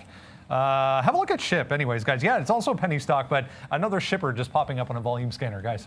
All right, I jumped on Neil's back here on Tesla. That 395 does look hell good. It is the moving average on a 3-minute chart. So we're long right now, 396.80. I tried to get 395 and change when that dropped, but I didn't even have my bid out there until it was too late and never came back in. So we pay about $2 more than we'd like to, but now it goes upside. Nice little $2 winner here on Tesla. But like Neil was mentioning, I still think if this market can rebound, I mean, that was a nice little drop there in the ES, let alone what the NASDAQ is doing. Actually, the NASDAQ's down less, down only 0.4. So here we go. This is going to be a slippery slope. Neil's already given you guys the outs, and that should work. Okay, Genius Brands, look at this out, man. 22s, yuck. On a 25 break, there's all this size on the bid, but your boy gets 22s? Like, give me a break. So we'll evil laugh at some of those order takers there, not giving us what I think a good price. But I put the order in, so I suffer my own fate there. Obviously, should not have put in that price. But here we go, now bouncing off 25. If this thing goes up, man, I'll be pretty upset. But that's okay. We're making the money back now on Tesla as that's ripping to the high side again. And by ripping, I mean it's $2 in the money, but that's nothing. As we talked about that over and over again. My largest trade of the day, actually, Valeria, if you could put up our market wisdom page of the day. My largest winner ever by dollar size from as far as dollar per share goes is that Tesla trade. That's up on our market wisdom. Check that out. It's actually doing quite well. So thank you guys for continuing to watch. Our journeys are doing really well. If you want to know where me and Neil and Brendan sort of came from, the city is Brampton and the environment is day trade the world. So check that out. Check out our journeys. They're doing quite well on the market wisdom page. Valeria will put that up as well as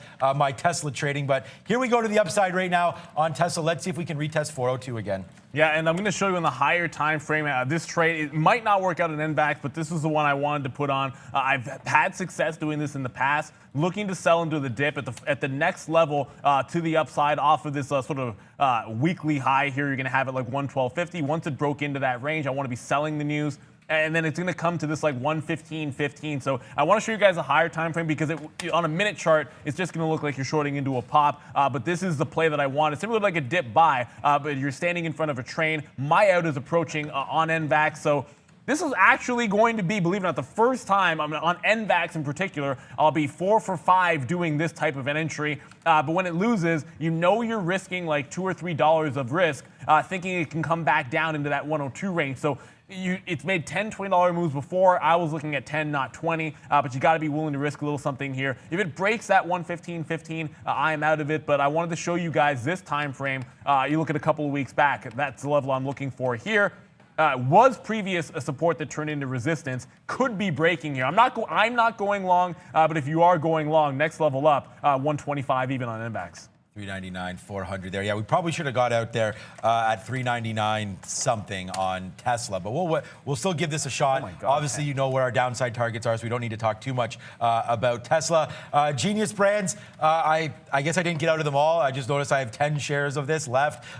So there you go. So we'll get out of Genius Brands now, just trying to hold to see with that 10 shares. I shouldn't say we have them on purpose, but we are waiting to see if Genius Brands can go through that size at 25 once again. There it is built up. So we'll punch through it if it can go, but I'm probably going to be giving this one up now, Genius Brands. Let's just see if what it does back downside here at 118. The news is there. Obviously not a big one. Did I hear Brendan?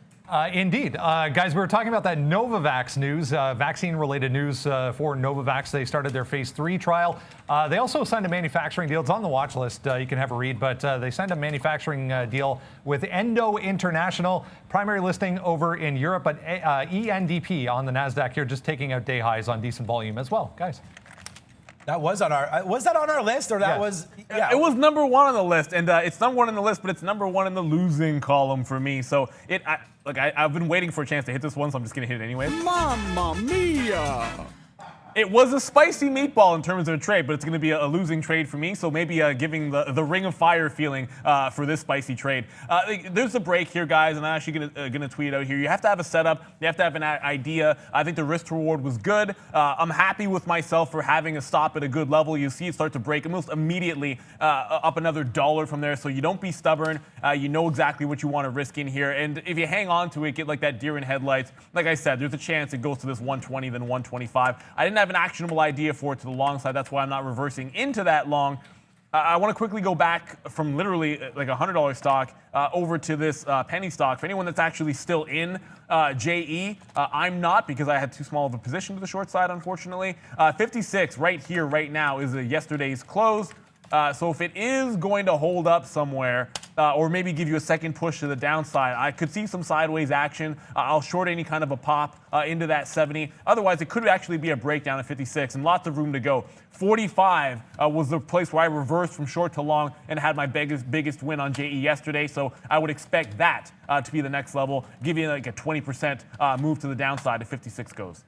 Okay, like you mentioned there, we are putting our trades up, so we just put this one out as well. 396 is our long. I said we should get some out probably at this VWAP, which is 400 for a $4 winner, but I do still think that we can get up here. I put out that we're looking at 402-ish. If we can take 402-ish, we will take that out. So let's see if that can go. Look at the ES. This is what's bugging me a little bit. ES, you know what? I should just, instead of keep changing the name, I should just put in back-to-back Uh-oh, what's that? Okay, got to cancel that order. Did not want that in. We'll wait to see here. 1,000, 11,000 coming, hopefully, on the NQ. So nice little move up here. Honestly, Neil, I thought Tesla would go based on this move. That, to me, this is a negative sign here. We could hopefully get some positive talk about it to get it going. I just thought with this move on the NASDAQ, I just feel like Tesla should go up to 402 right now. If it doesn't, then I think we should be concerned. Yeah, and I'm sort of with you. I mean, I felt a little bit concerned. We talked about that level of resistance and probably should be using it to my advantage by scalping it, which I didn't do. I'm going to hang on to it, of course. I mean, it just keeps going back to that 400, so back to flat, and then coming in the money, a couple of bucks here. But I'm looking for a bigger home run type of trade. Speaking of home runs, I don't know. I like it. I'm in a good mood. You can hear I take a hit. It's going to be hard to put a frown on my face. I mean, I'm negative right now, but if the Jays are going to the playoffs as a season ticket holder, I'm going to be happy. But let's make Valeria happy because I know that's more important. How are we doing for likes? I want to see that. We didn't get the astronaut graphic yesterday. It's a fantastic one. Got to get to 2K. Are we on pace? Yes, Neil, I'm glad you asked. We have more than 5,000 of viewers and not even 1,000 of likes. So guys, please show some support. Spend just 1 second of your time and hit the like button. I thought it smashed the like button. We can definitely look. Obviously, Well, these guys yeah. work really hard on those graphics, and that astronaut one I think is fantastic. I love seeing it. I don't even have it on my board. I couldn't hit it if I wanted to. Okay, guys, we'll pop a wheelie there for a nice little $6 win on Tesla. So we'll take that and throw some cash around. Look where we got out, exactly where we said we did. That's discipline right there, 402. That's exactly where we got out. So there it is, bang, bang, in and out 402. Put that $5 in our pocket. I am still liking what we're seeing upside on Tesla. So let's wait to see if we can't get another break of that even higher right now. But we do have to go to the man, the myth, the legend. Give it to us, Bren.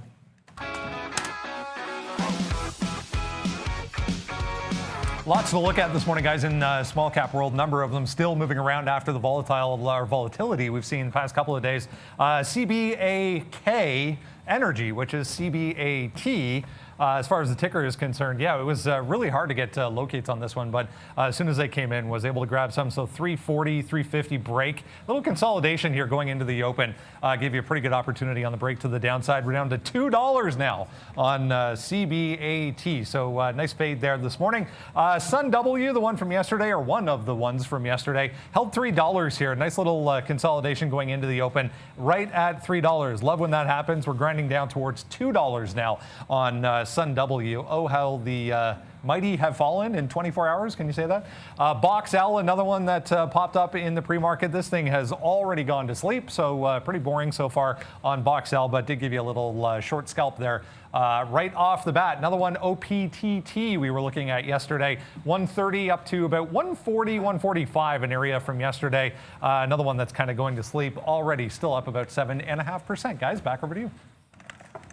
Yeah, I mean, for the mighty to fall, they have to be mighty in the first place. That's the first thing I'll say about that. But anyways, as far as CBAT, I said it under my breath, and I probably wasn't caught on the mic, so I'll say it louder. Brendan, you cheeky bastard. Great short on CBAT. I mean, we were both looking at this one this morning. Neil, can I say wow. it? I can't say it. No, Can you cannot. I can't say no, that? you cannot. No, you cannot. Okay, well, okay, fair enough. But you did. I did say it anyways, but like that's just one of these. That's as good a short as you're ever going to see because when that could not test that 420 level we're talking about, I wanted locates on this. I tested a couple of times, were unable to get them. This is about as good a break as you're going to see. You're deep in the money now, so I've paid for shorts myself here, but the move is gone unless we get another retest of $3. You can't chase the money here. If you've missed the trade, you've missed the trade. FOMO is very, very expensive if you let it get in the way of your trading. And I'm not gonna chase what I think was probably the best short all day long in CBAT. You got that one on, Brennan. You're the absolute man for it. Tesla here, and I said it in the chat, and I'll go again. This is going to be trouble. If it can't break 445 this time, if it tests up here on the way back in, I'll probably tighten up the stop for half of what I have left. And if we get another break and it cannot take 405, maybe I'll get out half just to trim the position, maybe at around break even or at 400, just so I'm losing less if it goes 95. But first things first, it has to test that 405 one more time and fail. Yeah. That hasn't happened, so no need to adjust just yet on Tesla. Still think if it gets that break, we should hit that 420 mark. I'll go back to SPI because that's one of the other ones, how the mighty have fallen. As I mentioned here, I did get some out in front of that 9 even, so that gives me the opportunity to reload in front of 10. It's going to give me that shot at here. It looks like it's trying to push back up. If it breaks 10, I'm out and looking for another short at 1080. But for first things first, got to get the short in front of 10 even. So looking to get back in to some shares on SPI to the short side. Brennan, what do you got? Not seeing anything news-wise on this, but Exact Sciences had a huge monster move yesterday. I believe we did talk about it yesterday, just taking out this high right here. I'll switch over so you can see. That high was 95.90, so just took out that through 96 on decent volume. EXAS starting to go again, guys. EXAS, okay. Yeah, we'll look at that. I did want to give everyone a little bit of an update here. We're not in Microsoft, but we are, again, on this NASDAQ bump here. We are approaching this high of 205.50. We did talk about trying to get long here at 200. I hope some of you did on that gap down, not gap down, but this play down here, about 10:15 or so, we got to $200.73. My orders were down here, 202.40, 202.30. We didn't get anything, but now you're going to the upside, so watch out here as everything looks to break. We are out of Tesla. We did talk about that, 396 in, 402 out. It's $5, although that would make $6, but just with our prices, $5 about. So in and out of that one, that's good. I am going to reload Tesla if it does come into this 397, 398 area. I don't know if it's going to do that, though. NASDAQ remains pretty high. I am still thinking that we break, so we will take a trade on a break upside of 404, but we have talked about that a lot. So let's go over to Workhorse now, and it doesn't really get any better than this one. I mean, it gets better because I should still have it, but I don't know if they're doing electric motorcycles. I know they're trucks right now, but there it is, Workhorse 24 break. We gave that one to you early. It's on my list here. Talked about that. It was one of the only trades I had early on, and there's Workhorse 24 even up to 24.60. We are out of it all. We took about 30 cents on average, so it's not a monster trade, but with the shares that we had on board, it does work. What's up, Brendan? If you needed more catalyst to the downside for this Sun W today, I just saw there was also a NASDAQ minimum bid notice that was issued to Sun W as well. So heads up on that side. 43% now, guys, to the downside. Was it? I don't know if it was them, but it was one of these names I know that had literally just gotten out of that jail. A minimum bid notice, you want to be listed on the NASDAQ, you have to maintain a certain price. So you usually get like 60, 90 days or 6 to 9 months, something like that, to get back above. So in trouble for them, obviously. I want to go back to CCL here because I did do that dip buy. I did not load into more shares because I got distracted. That's terrible. Should have got more at 25 where we got in the first time. If it breaks through 14.50, I'm not really taking any more out unless I were to add at the bottom. If it breaks through 14.50, that's when I'll start to get some more shares out here. So still actually long at 14.28. The market's heading northbound.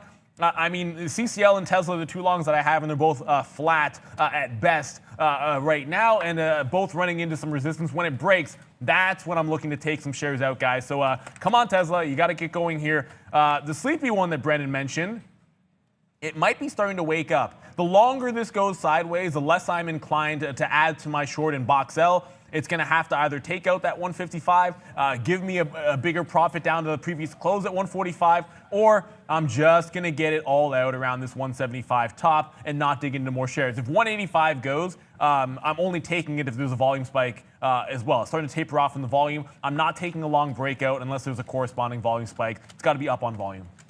Yes, and that's, I mean, I'm agreeing with everything that we're talking about here with Tesla and volume and whatnot. Microsoft, we're going to wait for 205.50 to go on the top side right there, and then we're going to look to get Tesla back in again as I'm looking for some more names for you. Genius Brands, we've lost on that, so we're not going to do anything there. Twitter's been a good one so far for us this week.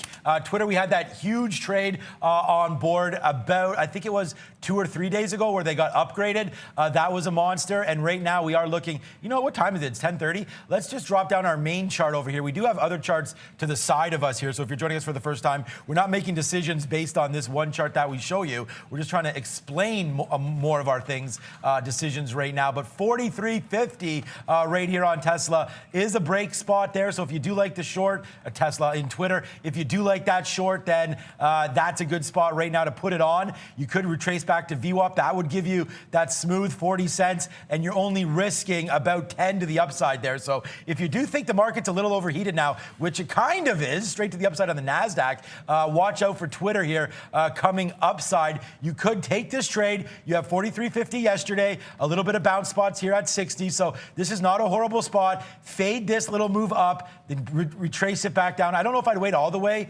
to VWAP there, but I definitely would wait until about 43.11 or so where this all started. 3-minute charts, remember, guys. Oh, wow. And talking about paying spread, thank goodness I crossed up rather aggressively on SPI here. I mean, like the spread opened up when it broke 10. I'm not going to let this one run on me. If I'm shorting any of these, like I said, if I can take 70, 80 cents out of it, and then I'm going to end up losing literally 50 on the back end when I try to lose 30, that's the problem. When it broke 10, I mean, to get liquidity out, you're looking at 10.20. The next stop is going to be not just that pre-market high. Let's quickly go to a higher time frame here. It's not just that 1080 top. You got to look at yesterday's bottom, which I think is a much better level. It's like about 12.25 to 12.30. All the way up to about $14 is at the bottom end of the range, right into the close. I think that's what I'd be watching for if it does pop through this high of the day. That's at 1080. It could start to go parabolic. I mean, the shorts are still in on this one, and they're cheaper today, which means people might be a little bit more aggressive in shorting this one, thinking it's going all the way back to like $1 or $2. That's one way of looking at it. Tesla still flat. Boo, boo, ho hum. It is what it is. I'm going to go back to that TATT. Volume picking up, and guess what? Leveling off a little bit here. This one did have a halt to the downside already after what was a parabolic move to the upside. Of course, they're in the news today. Was positive news, but you see these things come back all the time. Not a random price that it's retracing to. Look at this $5 level going back into March.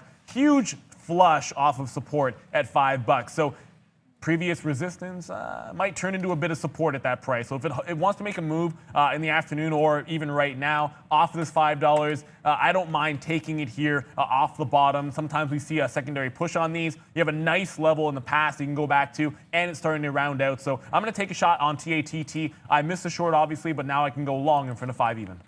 Yeah, rat-tat-tat-tat. We'll watch that one.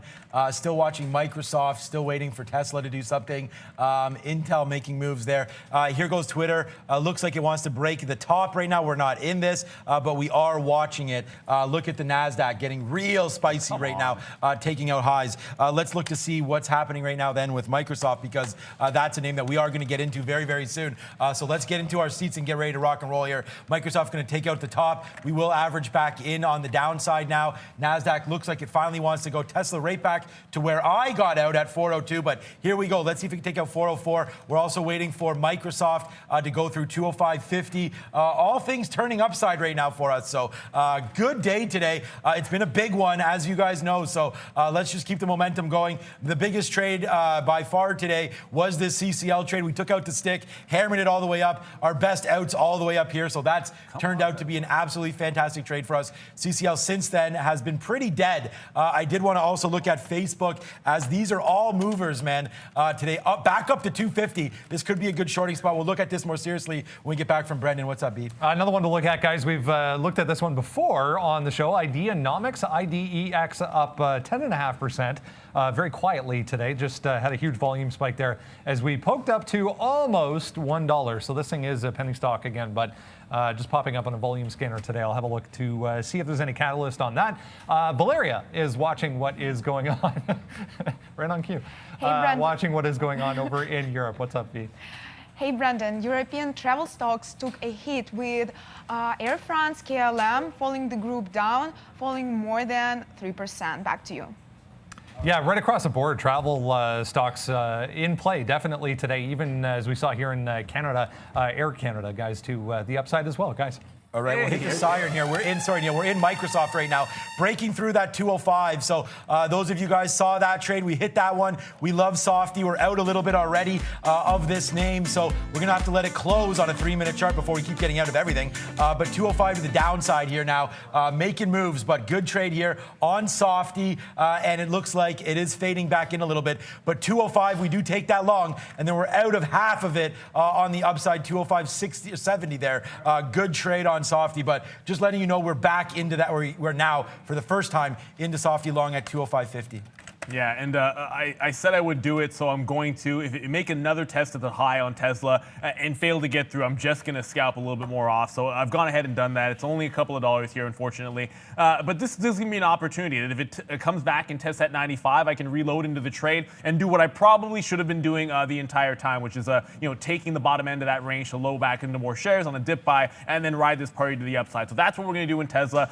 It's a scalp trade a couple of times now. If it breaks 405, because I have less shares, I won't be looking for that initial exit at 406 or 7. I can now look at a 405 break to add and then scalp some more off and then you get to 420. So in this case, I'm either buying back on a dip at holds 95 or I'm buying on a break of 405. One or the other. We'll see what happens. Tesla in the money, but it's never going fat more than like $4 for me because 405, hard resistance. Brennan, what do you got?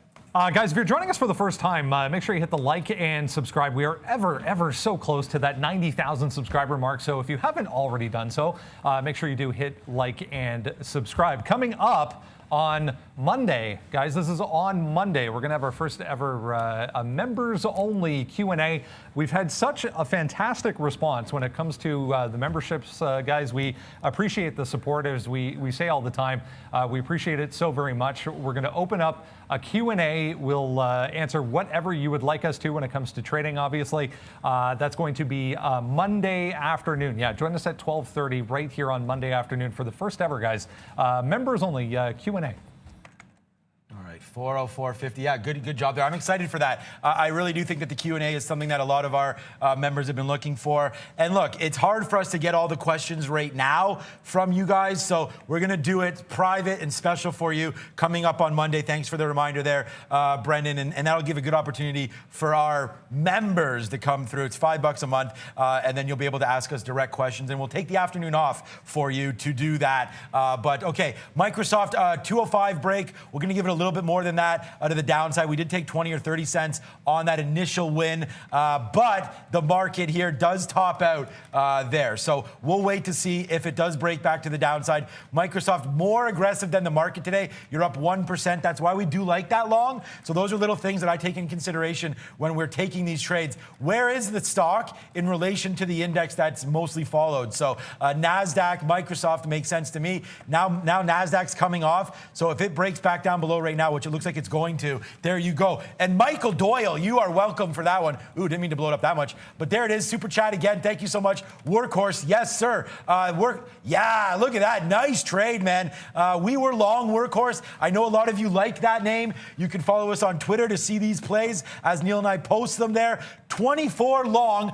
Bang it to the upside, 24.80, still going. Great trade, Mr. Doyle there. And thank you again for the super chat. Glad that you're able to make profits with us on that trade. Tesla, one of my best trades today. We did take out that $5 or $6 top to bottom right here. That it doesn't look better than that for me. That's a great trade. Easy to show you that we took that wick there. How many times did it have to touch 402 before we don't take it? One time, to be exact. We know that that was a drop spot. The only problem is we could have got back long, and I know Neil's talked about that. 397, 398 there should have got out, but it does bounce off that 404. What a great short that would have been. Too bad we're only looking long today on this. Yeah, I know. And speaking of shorts, sometimes the best trade you make isn't necessarily a winning trade. It could be covering something. I did mention a couple of times here, if it held that SPI in particular, if it held that 9 even bottom and came back to the upside, I would tighten my stop if it puts in a double bottom. It did put in that double bottom. I did still add back into the position as per plan, but tighten my stop up. It's now halted to the upside. So 1080's gone, and we have a halt. It might start to emerge into this range that we talked about. That's the bottom from yesterday, that 12.30 to 14. That's the only place I'm looking for a turn. But if this thing goes parabolic, I want no part of it to the short side. So if it starts doing that whole succession of halts, you saw what happened last time it got into the 40s. I wouldn't anticipate that. Maybe I'd look at something around this $20 level where it stabilized at least a little bit going into the pre-market yesterday. So if it happens and it gets through that 14 area that I was just talking about, I'd watch for 20 as the next level. I'm staying away from this one, guys, until it actually tests some of these levels to the upside.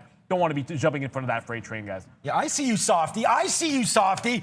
Boom! A nice little win there. We'll hit the fireworks. Says, yeah, it's back, baby. We take some more out at 70. Right there, we're long at 50. Let's see. Oh, my God. I just looked over, and we forgot all day about about our water. So Hydration Nation coming through. We used to have a Hydration Nation thing here. There it is. We'll hit the Hydration Nation. So yeah, drink your water, man. I'm like doing bad here. I'm at the 9 a.m. level, but there's Hydration Nation. Give it to us, Brendan. Oh, I don't think, maybe we're not going to Brandon, but I'll go back. Go back to Penn here, guys, because the squeeze is on this puppy. Up towards 70 even. I'm thankful that I stayed away from this one. I did try two of these types of trades, NVAX and Peloton, which I'm in right now, which could break to the upside. Didn't want to necessarily add Penn to the list, but it's going to be hard to ignore. Watch out. This is yesterday's top at 68. Then you go into the closing. Then you go into that. Yesterday's high 2 days ago. You go into that close at 69. So that would normally be that setup that you're looking for a rollover. It gets you into that 68. It's already starting to go parabolic. This has squeeze written all over it. The offering at 61 bucks. You know, it's probably one of those that starts to go sideways. It's a setup I like. It's a setup I usually take. It's a setup I'm going to have to take. So it hasn't quite broken through yet of this 68. But when it does, that's going to be alert to me. But SPI just opened back up, guys. So above 1150, it looks like it is going to test that $12 area. So SPI, I'm not touching it. I gave you why I got out of it. If it wants to halt downside here, like immediately fail to make another move up, and it wants to halt downside, that could give me a reason to jump in. But of course, because I take some shares off, here goes Tesla through 405. Finally, possibly making that breakout. But it's 10:40. Time to get to Sector Watch. Let's go to Brendan at the big screen, guys. Hey guys, yeah, let's have a look at the overall market. Check out the S&P 500 here, see how we are doing so far. 0.3% to the upside right now. Really the only declines coming from the energy group right now. So oil lower, getting some weakness coming through as far as some of these oil producers, FTI, Apache, NOV, and MRO. The lead, there's Oxy as well. Where'd it go? There it is, 3% to the downside for Oxy today. So if you're looking for weakness, have a look at the energy group. Consumer discretionary stocks leading to the upside. We've mentioned all the cruise lines, the big winners today. Norwegian, yeah, really nice day. 9% so far for Norwegian. CCL 5%, RCL 4.8%. Hotels getting a boost as well, 2.3 for MGM. Hilton in Las Vegas up about 1% as well. There's Etsy, I just saw 1.5% today to the upside for Etsy. So yeah, consumer discretionary stocks having a nice day. Boeing, we mentioned earlier, a little bit of news, positive news on Boeing, 3%. UPS, FedEx, UAL, AAL, all the airline-related transportation stocks lifting the industrials group as well to the upside. Healthcare stocks, the lead group to the upside, though. As far as strength is concerned, CAH, we had UHS, that was in the lead earlier, but has come back a bit. HCA and ABC all in positive territory. So healthcare stocks, wanted to mention way over in the corner, Costco. Yeah, that's the only one when it comes to the food and staples group that is in negative territory. So 2.5% for Costco. TSN, you can see up here, Tyson's and GIS. We mentioned General Mills earlier. Nice look for the overall market to end the week, though, 0.3%. Let's go back to Sean.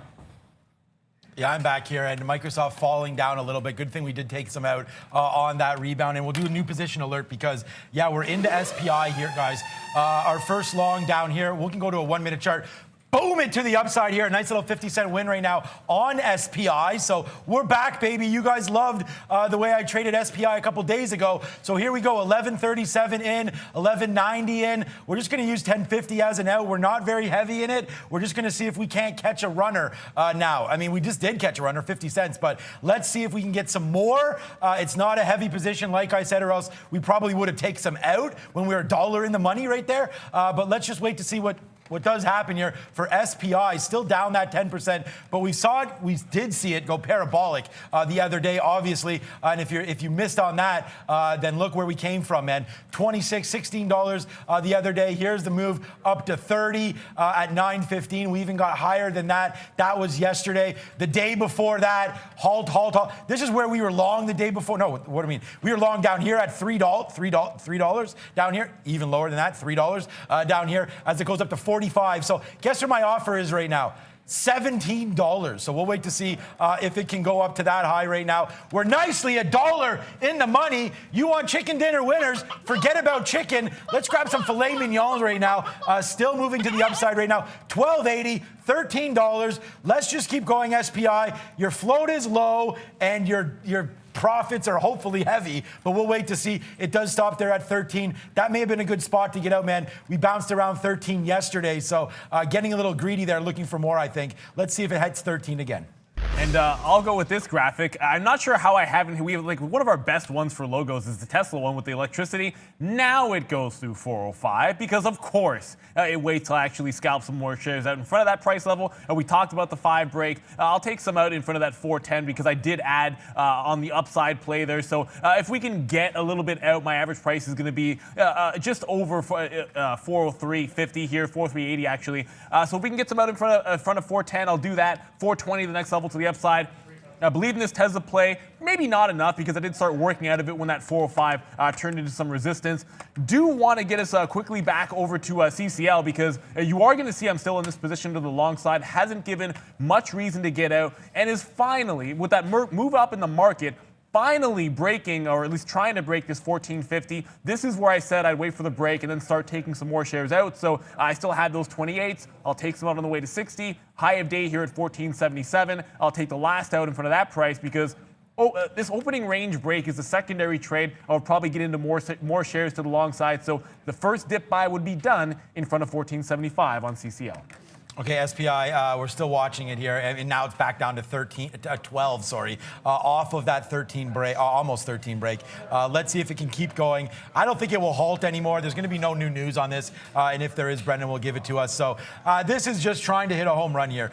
Really, honestly, there's really nothing else to this trade. If I get out and lose a little bit, then we'll lose a little bit. Back down here to VWAP 1020 or so, kind of where this move started, man, 1050. So let's wait to see if that breaks. If not, let's see how high it can go. And if it gets a little excited here to the upside, then yeah, at least we're part of it. And so are you if you have this trade with us. So let's just wait to see. We're 55 cents in the money. But as you know, with SPI, that changes quite rapidly. So maybe we'll get, I don't even want to get some out at 13. Like, this is going to be a $1.50 winner, and we're going to hold on to it. So let's just wait to see. Here it comes crashing back down. If I'm willing to lose $1.50 or not take $1.50, then we are willing to lose that. So back down to 10.50 could happen right now, and we'll lose, but we'll see. Yeah, I want to jump back over to that TATT. I talked about that $5 level. So a couple of entry points here. I've got my shares on now, 531, so we'll risk through 5 even, just to show you why here. When you go to the daily chart, this is that level. I think it might actually hold up something on its positive news. Getting a new contract there. But, you know, Brendan mentioned it once, and I just sort of want to reiterate, give you guys a bit of a backstory here. Boom! We're approaching 90,000 subscribers. We get Ralph DeLuca. Thank you very much for the super chat. So we get so much love from you guys, and we appreciate it. And we're thinking, okay, well, we have this membership. You guys get the emojis and whatnot. What can we do? What can we do for you guys? So we decided to give back by doing this Q&A. It's the first time we're doing it. I think it's going to work out well. I think we'll have a lot of fun. So join in. This is for you guys, for us to get back to our members. And I hope you enjoy it. Coming up on Monday, you can see at 12:30. We'll finish the show, grab a little bit of lunch, prepare for it. And I hope you guys will all join in for that. So we're excited to give it to you. Hit the fireworks there. Stop by on Monday. But of course, we're still here. There's trading to be happening, and there's news breaking. Let's go to Brendan. Just looking at Natera here, a little Canadian connection, interlisted stock, NTRA up 9%. Look at this move from 65 to 71. All I can see on this is the Canadian pension plan bought a whole bunch of shares, and that was disclosed after market yesterday. So Natera up 9%, having quite the day, guys. Yeah, as you know, Brendan, that Canadian pension plan is huge. So no surprise there that that's making the move downside, including making moves downside, is our friend Microsoft. So a friend of mine for sure, but today, I just saw one I want to use. Today we'll put it into, this is a little harsh because we're not even down that much on this stock, but we'll put it in the gates of hell there, Microsoft. We took some profits and then gave everything back, so we're flat on Softy, so sorry about that. But Ralph, thank you so much. SPI, really glad that you're able to cash in on that. Brendan brought you the name there on the break. Neil's been trading it, and I've been trading it as well. So SPI there, $500 in 3 minutes. Not too bad. Thank you for sharing that love, Ralph. You've been on with us all week. The one thing that you could do as well, Tell your friends all about what we're doing here so we can share the love with more and more people. Okay, 204.90 comes out there on Softy, and now it tries to go back to the upside as the NASDAQ just dips down a little bit there. But today feels different than every other day, believe it or not. I actually feel like this is a stronger day today, so we'll wait to see what does happen. Will the market fade into the close like it's almost done every day this week?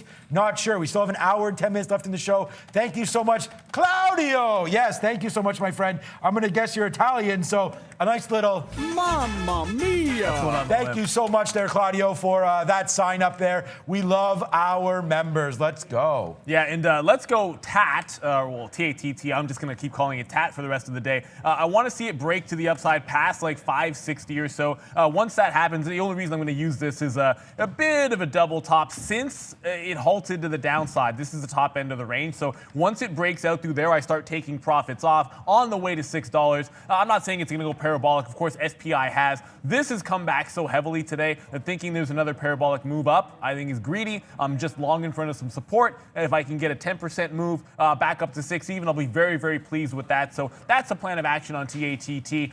Tesla back to 405, so it's just better than flat on this new position that we have on. I do want to quickly jump back over to, where are you? Workhorse.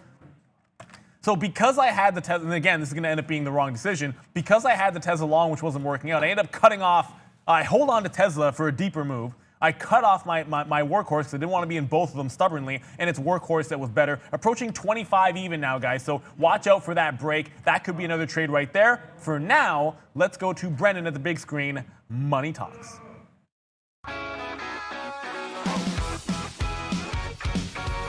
Hey guys, let's talk currency. We've been mentioning all week long the dollar index coming up to significant levels. We finally today, as you can see, got above that 94 area on DXY if you want to have a look at the dollar index. Yeah, the march back to the upside for the US dollar continuing today through 94, kind of holding nicely above, in fact, 94 on the DXY. So starting to eat into this huge move down that we had over the past month or two. That means a lot of these going to be in negative territory today. The euro down 0.4%, back to 116 and change for the euro. Canadian dollar, yeah, below 75 cents. Once again, 74.6, down about 0.3%. You can see the British pound also in negative territory. These things, Japanese yen, Swiss franc have been all over the place so far this week. Back to the upside again today for both Australia and New Zealand, still in negative territory, coming into 65 cents once again for New Zealand, Australian dollar holding at 70. Bitcoin and Ethereum, cryptocurrencies in general, very muted so far today. Not a heck of a lot of movement, but Bitcoin still holding above that key 10,500 level. Back over to you guys. Speaking of key levels, 68, a bit of one right now. It's looking like a 10. You're seeing some sideways action here. Just throwing up a 3 minute so you can see yesterday's double top right at that same 68 price. So this is why, if it just happens to roll over here, you just give it to the, I mean, it did break and get to 68.20. You can round that up to the quarter. Pretty much low risk if it turns around. If you catch something like 67.75 or between that and 68, even to the short side, you're not risking a heck of a lot in case it gives some back. This has squeeze written all over it since the open. The market is moving up, but pen off the offering and what's been happening the last couple of sessions off of that 77 high. I just feel like it's starting to pull back in here. It's found a bit of a support. But a good chance that some of this profit taking would come in and it slows down, at least in terms of a squeeze. I think right here, if it wants to hold this particular level, 68.20, and starts to go downside, I'm looking at 3/4, 67 3/4. That's where I'd short. If it takes off the top, no trade for me. If it does break, I'll be all over it, guys, but got to make it turn. I don't want to just jump into the short right away. I want to be joining some selling that's already started and then give it a little bit more room. That's just going to be my style of action here. Tesla, once again, it just feels like, first it was like 402 to 404. Now it's 406 and 406, 407. All it has to do is continue to break out. I've been long a couple of times here. Should have been a dip buy. Didn't do it. Buy more on the break. Now its price is like 403.8, 80 or so. If it does make another push to the upside, I'll take some shares out in front of 410. Of course, you know what number I'm looking for. It's going to be that 420 mark. It's not that it's random, guys. you can sort of come back here. I'll jump to the 3, should be able to show us. If you just go back a couple of sessions ago, this was that little double bottom, 417.50, and then in the afternoon on the 22nd, right at that 420 mark for you guys. So that's what I'm looking at. It'll need to break through a couple of days ago, that top at 413. I don't think it'll be too much trouble. First things first, can we get through 405? We also talk about education here. I know we're teaching you guys about what we're looking at, what's our overall strategy. Today, we are going to be dropping something on upgrades and downgrades. So you see Brennan do this segment every single day. He'll give you some upgrades and downgrades. Our watch list often will feature some names that have been upgraded or downgraded by major analysts. So this video on our Market Wisdom page today is talking about how you can trade some of those. How do you react to some of that news? So check that one out. Let us know what you think. If there's some topics that we haven't covered that you'll want us to, just give us a shout on Twitter. Give us a shout in the chat. Let us know in one of the comment sections of the videos, and we'll get that one to you. I'd say like 80% of what we do is just suggestions that come in from you guys. Brendan does a fantastic job maintaining that spreadsheet. But either way, let's see if we can't get that going. Check it out there. I think it's going to be a good one. Let's go Tesla. I need you through 406. This is going to be a fun day for me today because this is the one I like the most. Obviously, that's why I keep talking about it. I'm going to go back to Peloton here just because it looks like it's finally rolling over. This trade won't make a ton of sense on a 1-minute chart. That's why it's almost worthless to look at it from that time frame. You jump to a higher time frame. It's this level from a couple of days ago that I'm working with, yesterday's top, 2 days ago, afternoon close. If it breaks 95.50, which is that high, I'm out. I'm rolling over once it started at 94 and 95. That's where I wanted my average price. I said 94.50. It's 94.36, so not perfect execution there, but close enough. Risking about $1 to see if we can get back down into that 92 range, and then hopefully 91, as Peloton could give some back on a Friday, up 7% already. Brennan, what do you got? I mentioned this one earlier, guys. Tcom. This is a little Chinese online travel booking company, Trip.com, moving to the upside today. We were talking about it around $29.60 initially off the open. Just broke $30 there. You can see another volume spike, up 8.5%, but coming into significant levels. Just be aware on the daily chart there. But nice day for Tcom, guys. Oh, I think you said Peton there, Tcom. Okay. Microsoft, I just want to bring you guys back to this one. You know what? The thing is, I'm not going to be looking at this anymore. It's so choppy up to the upside right now at this level, 205 and change. We did take that hit. We're flat on it. I was going to get back into this name, but I do think if the market does fade back down, this could be a great short. It's fought the top numerous times, so I do like Microsoft definitely breaking back down a little bit here to the downside if this market cracks. And it doesn't, like I said, I talked about it down here that I thought the market looked like it was a little stronger today than we've seen in the past. So we'll wait to see if it does hold true. Not sure there's going to be a fade through in the rest of the afternoon. I just did see it. I apologize if Neil went over this. Nash, thank you so much for coming out. Nick Fournier as well. And then, of course, Ralph DeLuca, big member. I did miss one more. C-Hook, what's up there? Thank you so much for becoming a member. And we do have that members chat available on Monday, and we'll talk more and more about that as we go. And join us on Monday, and you'll hear more about that. But okay, so that's Microsoft. Facebook, I mean, look, the market's still upside, so we don't have to worry about going short yet. Facebook right here is bouncing around that 250 level. Look why we like it right here. 250 has been, well, this is a little bit less than 250, sorry, a little bit more than 250, 50-10 upside. This is like a bouncing spot that we had in the pre-market as well. Once we broke it, we crashed down $4. So again, watch out. Every single stock I pull up here that's a major NASDAQ market cap name here, I guess tech market cap, is doing this. Because look at the market, bounce, bounce, bounce, bounce, bounce. It's going to crack one way or the other. So let's keep waiting on that one. And back to SPI. We've held this, bang, bang. We're long right in the middle here. We're giving it down to 1050. If that breaks, we're out. If not, let's wait for high side on SPI. But Sean, I was just about to say on SPI there, as you mentioned it, that If it water, consolidates yeah. and holds this, I mean, you're looking at that 1075 pre-market top, right? So holding that kind of a bid here and then making another move up, maybe through 12 even. Secondary, we on a couple of these names, we've seen the second squeeze be better than the first one. So I got out of my short. I didn't go into the long the first time. I would be willing to take it if it took out 12 this time. I really think it's going to start to try to break the backs of anybody that's still short because there's probably some that are digging in given how far back it's come and that haven't given up on the short yet. That's just my guess. So 12 even, I'll join that party. If it doesn't and then rolls to the short side here back through 1075, I think the short play is back in. Wow, guys, you guys talking about, thank you, Mr. Wheelie Man, for that. We just did crush a bunch of water there. Thank you so much. Okay, yeah, that's a lot of water. Thank you for that reminder. Oh, Workhorse, that's what you guys are talking about.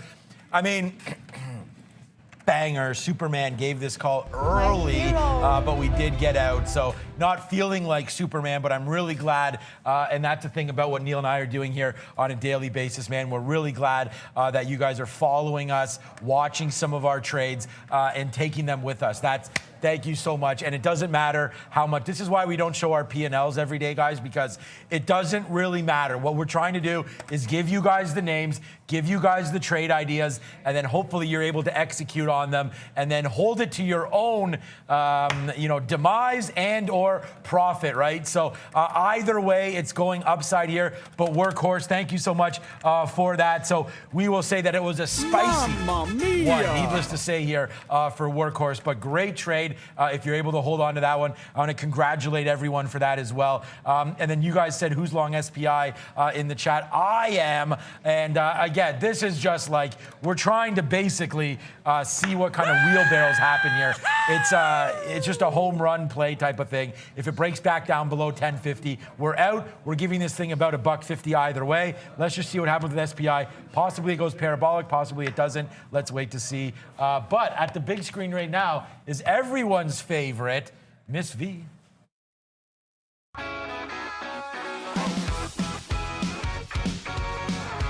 Hey guys, welcome to the European update. Europe mostly in a negative territory today. Germany is down 1.22%. France is down 0.85%. Italy is down 0.88%. And Switzerland almost flat, up 0.01%. Nestle is going up today after HSBC upgraded the stock to buy. That's all with the Europe, and I'll keep you updated. Back to traders. Thank you very much, Valeria. I just made a bit of an update to my plan here in Tesla. Of course, giving it to 95 before. Now that it's actually broken through 405, I'm just going to slide that up to 400, guys. So if it breaks down below 400, I'll get out. I am looking for a chance to dip by some more shares. If it does want to come down to that 400 price, maybe give you like 401, 402, something along those lines. I'll have to give up the ghost at some point on this name, and the new price for me is going to be that 400. SPI, I did mention I want to clarify because someone did ask, who's long? Sean's long. I'll get into it if it breaks at 12. Go sideways here, holds the bottom, that 1075 previous pre-market high. If it now breaks to the upside and does another move, I'll try to take that, thinking it's going to be a squeeze. So 12 even, I have my order ready to go. I still also have that Peloton, so that's a short side play. This one looks like it's trying to take that top off. This is the look that I'm going for here. If it breaks that 95.50, once we're through that price, I'm out. I was sort of eyeballing that rollover. It's very similar to buying on the dip, only I always feel it's a little bit more dangerous doing it when it's short. You know, things go, when things get squeezed to the upside or you have a lot of shorters in there, it can get really ugly through one of those stop levels. So watching Peloton here, it's right at that key price, 95.50, and I'm short about $1 in front of it. So Peloton to the short side. I'm long Tesla and that TATT. That one's in front of 5 even. Yeah, it doesn't look like we're going to get much love here also from SPI, so it's getting ready to crack out. We'll be out of this one through 1050. We've talked about it. We'll fall in a hole here on it, but you know what? We'll just unplug here as SPI. I love this graphic. Thank you so much, Rob, for that graphic there as SPI. Yeah, that's how we're feeling. Did I get out? No, it didn't wick down there. We would have got out if it broke through the 1040, but I guess it didn't. So VWAP there at 1040. And it's just funny that that's where VWAP is. That actually has nothing to do with our out, man. We're just waiting for that level to crack because it profiled properly. We're going to see if we can get some out at 13 if it does break again. Otherwise, we'll take that exact same hit downside through 1050. So just waiting to see if we got some action there on that name. As the market, Neil, I don't know what it's doing. We're still stuck in this range, man. And I showed you a couple big tech NASDAQ stocks that were looking the same way. Now NASDAQ's looking like it's going to fail. I did say this day felt a little bit different, but here we go. Right on cue, man. It's 11:05, and now the market looks like it's trying to fade back down again. Give it to us, Bren. I just saw this one, guys. A little one popping up again today. APWC. We actually mentioned this one yesterday. This is a copper wire company. There was a little bit of positive news around their annual general meeting that was out yesterday in the pre-market. So popping up again through day highs here on volume. You can see 28% so far today, guys. Popping up through day highs as well is Blink. It feels like everything else wants to make fresh runs at the highs. Come on, Tesla, let's go to your high. A couple of bucks off the high right now, actually, on Tesla. But Blink making this move, of course, to the upside.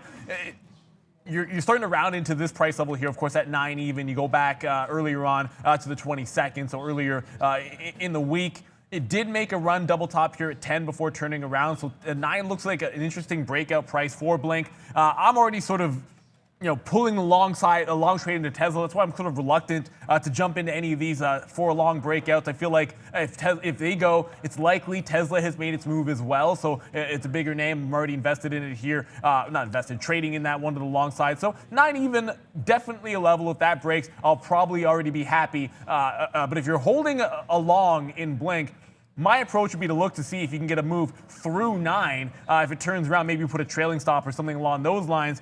Got to do it, guys. Unfortunately, I'm going to flush myself down the toilet. Didn't work in NVAX, and in Peloton, the exact same setup is not going to work in Peloton here today, guys. So we just broke that 95.50. I don't like to look on the 1 minute because it doesn't really show you the structure of the trade. Once it broke through that top, this is the area I wanted to test. You see the big move to the upside, breakout through 91. That was a level going into yesterday in the afternoon. Once it had that break, I was looking at that 95.50, wanted to catch it in front.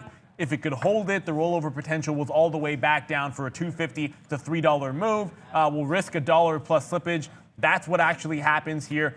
If it takes out 96, wow, and it tests 100, yeah, I'll be shorting in front of 100. I don't think that's happening today, but if it does, I'll be back at it at $100 on Peloton.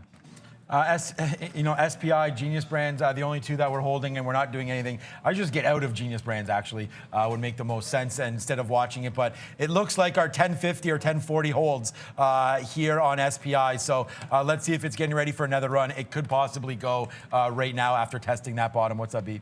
Blink charging, guys, just popping up once again on volume here as we head to $9. If you remember, a couple days back, $9 was a big level on the daily chart. There was an open and then a close, a bit of a resistance point. So heads up if you're in Blink here, coming up to $9, volume coming back in as well, guys. Blink. Yeah, you've been on that name, and Neil's talked about Blink a couple times here. I think it's about time that we probably look at it. Up 13% and just making those moves, man, higher and higher and higher, but now coming back in just a little bit. This is a 1 minute chart. We should probably switch over to 3, probably a little more effective giving the time of day right now. Based out at 8, we did talk about that. A longer time frame, I know Brendan just went over it. 8, 9 to the top side there. That could be a nice break. The last time that happened, we went up to 10 before fading back in. So doesn't look like a lot of energy, but if you're looking here for a longer term play, it is now above what I love to look at here. That is the 50-period moving average. We now are above that. So on a daily chart, that gives us about 843. So if you're looking for an out on any of your longs, that 843 would be an out for me. But we are still moving to the upside here. 5.5 million shares. Decent little runner there for Blink, guys. Yeah, just about to tweet out this chart showing Peloton turns me negative on the day. Well, of course, Tesla pending. We have some positions on. So the story is not over. But you have to stick to your plan, guys. It's all about sort of risk management. And again, it comes down to every single trade you make, you should have, I would always say an area or an idea of what it means to be wrong, whether that's a stop, whether that's something that happens in the market. Maybe if you're swing trading, maybe it's a particular event, like you just had battery day for Tesla or stock splits that might happen. So if you have some kind of an idea of what it means to be wrong, that's everything starts from there in terms of my perspective. So that's what I have here in these little short trades on these names. But to the long side, Tesla making another run up. I'm not going to adjust my plan Unless, when I said I'll be out if 400 breaks. The other thing is, if it does break 410 to the upside, I'll probably move my stop once again. It's a slow grind up, and the better way to have played it would have been scalping it on the way up. I haven't done that. Of course, it's going to look like that was definitely the way to go. A couple of bounces off that 95, a couple of opportunities to make like $5 or $6 in front of 404. It might be doing the same thing here on the north side of 400. So I've chosen another path here. I still think it's grinding towards 420. I just got to watch out. Go too far sideways after trying to climb back to the upside, and we're just barely positive in the market.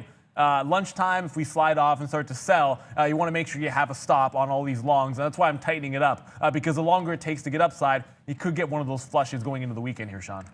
Yeah, I was also looking to see if we could flush down on Penn here, possibly. Still have SPI, just looking at that, trying to find some levels, but I think we've picked it, and we've told you that plan. Okay, Penn, we're right at this level. I mean, we're up 7%. We know some of the news that, what am I doing? We know some of the news there on Penn as we go. Sometimes you got to clean up some of your orders just to make sure you don't have any pending there. Penn does touch out there at $68 yesterday. This is a 3-minute chart. The news today, if I am not mistaken, let me just reread it here. And what I'm doing right now, guys, is showing you, this is the watch list. If you're joining us for the first time, make sure you do sign up for this. It was down today, 3%, now making the moves up. Obviously, they had a share offering yesterday. They sold 14 million shares. That was near $1 billion. We talked about that yesterday. We'll find out what's going on now. They do have that app with Barstool Sports. We do know that. Shout out to Davey Day Trader as well. Everyone likes to follow that guy when he says stocks always go up. It looks like Penn only goes up these days, as it does fight that bottom. This is what we're talking about. This is a 10%, a 12% almost move straight back to the upside there. I think this means we should probably look to fade this name as Penn making moves back to the downside. I think this is a good opportunity to go short. We'll risk about 50 cents to see if we can make a little bit more. Let's put on a first short here on Penn. Yeah, I just want to get back to that TATT, guys, just showing you it is still holding the bottom end of that range, so plenty of time. I could have been very patient to add into the position. I actually got most of it in the first couple of minutes. But you see the volume tapering off here. So, a couple of things. Even if it moves up on no volume, taking it off one way or the other. In the event there's a big volume spike and, one of these orders triggers for me, I get some out. If it's a big enough move and I'm fast enough, I would actually consider canceling some of those and then seeing what happens on a break of 6 even, because there's a decent chance it could start to go parabolic. But either way, I've got my targets in, not for everything, just in case there is one of those secondary moves that gets rather violent to the upside. I've got my stop at 5 even. Now that's the way that I want to play it here. We mentioned the likes as well, but we're actually within a spit shot of 90,000 subs. I'm going to go to Valeria in a second because I don't know exactly where we're at, but thank you guys for getting us close to that number. It seems like we literally just hit 80,000, and we're going to have to dig deep to figure out something cool, Sean, for us to do when we hit 100,000, because I know that's going to be special. It means a lot to us, and our way of sort of giving back to all of you is that, of course, we're going to be doing that Q&A on Monday, guys.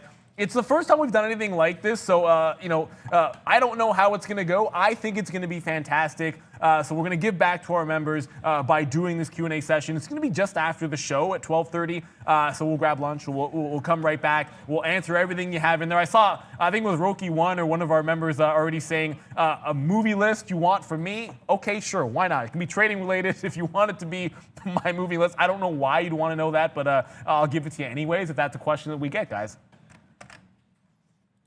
I thought we were throwing to someone, but we are not. I want to welcome all of our members as well. Brian Hardwork Hogan. Look, if you're putting in the hard work and that's sort of your name, you're in the right business, because if you put in the hard work, you can too be successful at day trading. You probably already are for that.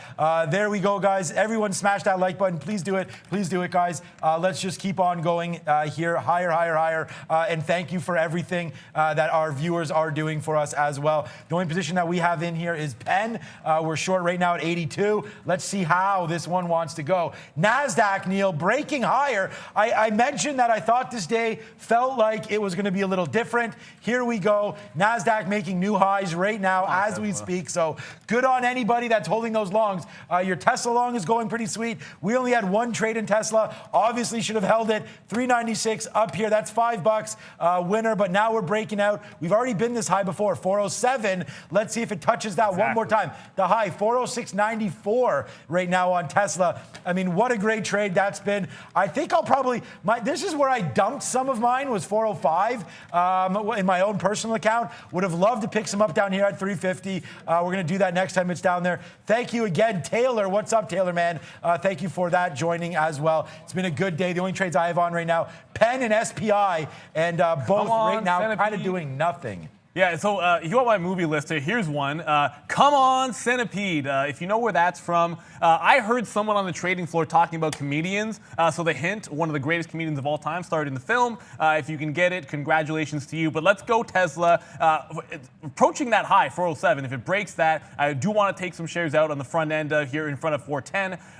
From there, if it goes to 420, I'll be very, very happy today. That's what's going to possibly take. A 410 break will get me green on the day, and then hopefully a better day if we can get to that 420 mark.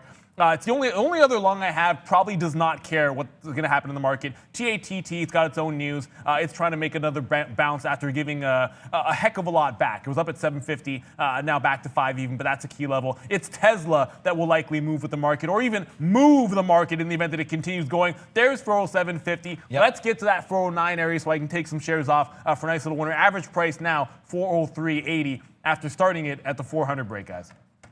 Okay, yeah, good to go. Hearing in my ear, Brendan, let's go.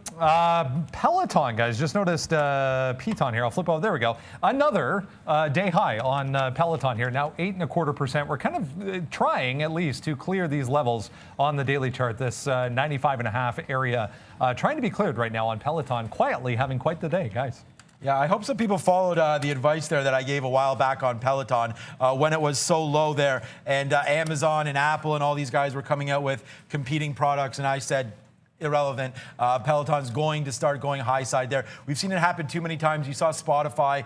There's just a lot of brand value when you're the first to market. And I'll give you another example right now. Beyond Meat, like how many competitors coming through for Beyond Meat? It seems like every day there's some kind of new one, plant-based product. I think I went to Walmart, has their own now. I don't know. But you're going to wait to see here 153 and change on Beyond Meat, still up that 339. But yeah, that's a good one for sure. If you're in Beyond Meat, that's been a fantastic trade. Not so much today, not doing anything. What oil today? Let's check out XOM. XOM's been down like 18 of the last 19 days or something ridiculous like that. So here goes XOM. Look at the chart of XOM, guys. It's absolutely a shame to look at this stock. It's just what was once one of the most valued companies. Now they touched down to 30, and now you're getting right back there. I remember when we had Kevin O'Leary on, he was talking about picking up some, and he was right. It does go back to 55, but now you're back down here to 30. Look at this. This is what I'm talking about. This is daily chart. 1, 2, 3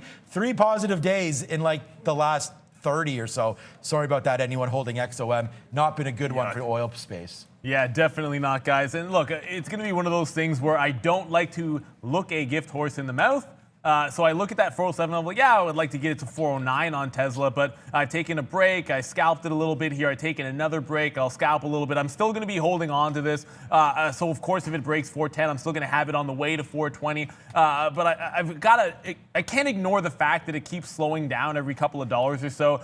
If it gives me an opportunity to dip by once again, I'll take a shot, but it's got to hold this 403 level first. If that happens, I'll probably get into more shares. Otherwise, just going to hang on to what I have, and if it comes down to 400, each stage I've been willing to give it at least like $5 or so. So the 405 break, I'll do the same thing. Let's get to that mark. So Tesla, it's going to be my best. Well, I should knock on some fake wood here. As long as we don't break 400, should be my best stock of the day. But it's 420 I want. It's 420 I need to get. Let's get going on that one.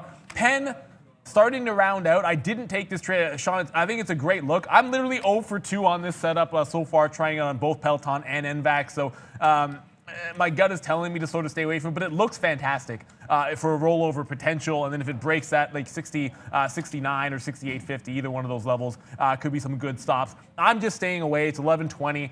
That particular setup has not worked for me today, so not going to jump into this one. Let's get going Tesla. Should be a day maker there, and hopefully we can hit a bullseye with that action. One of my favorite games.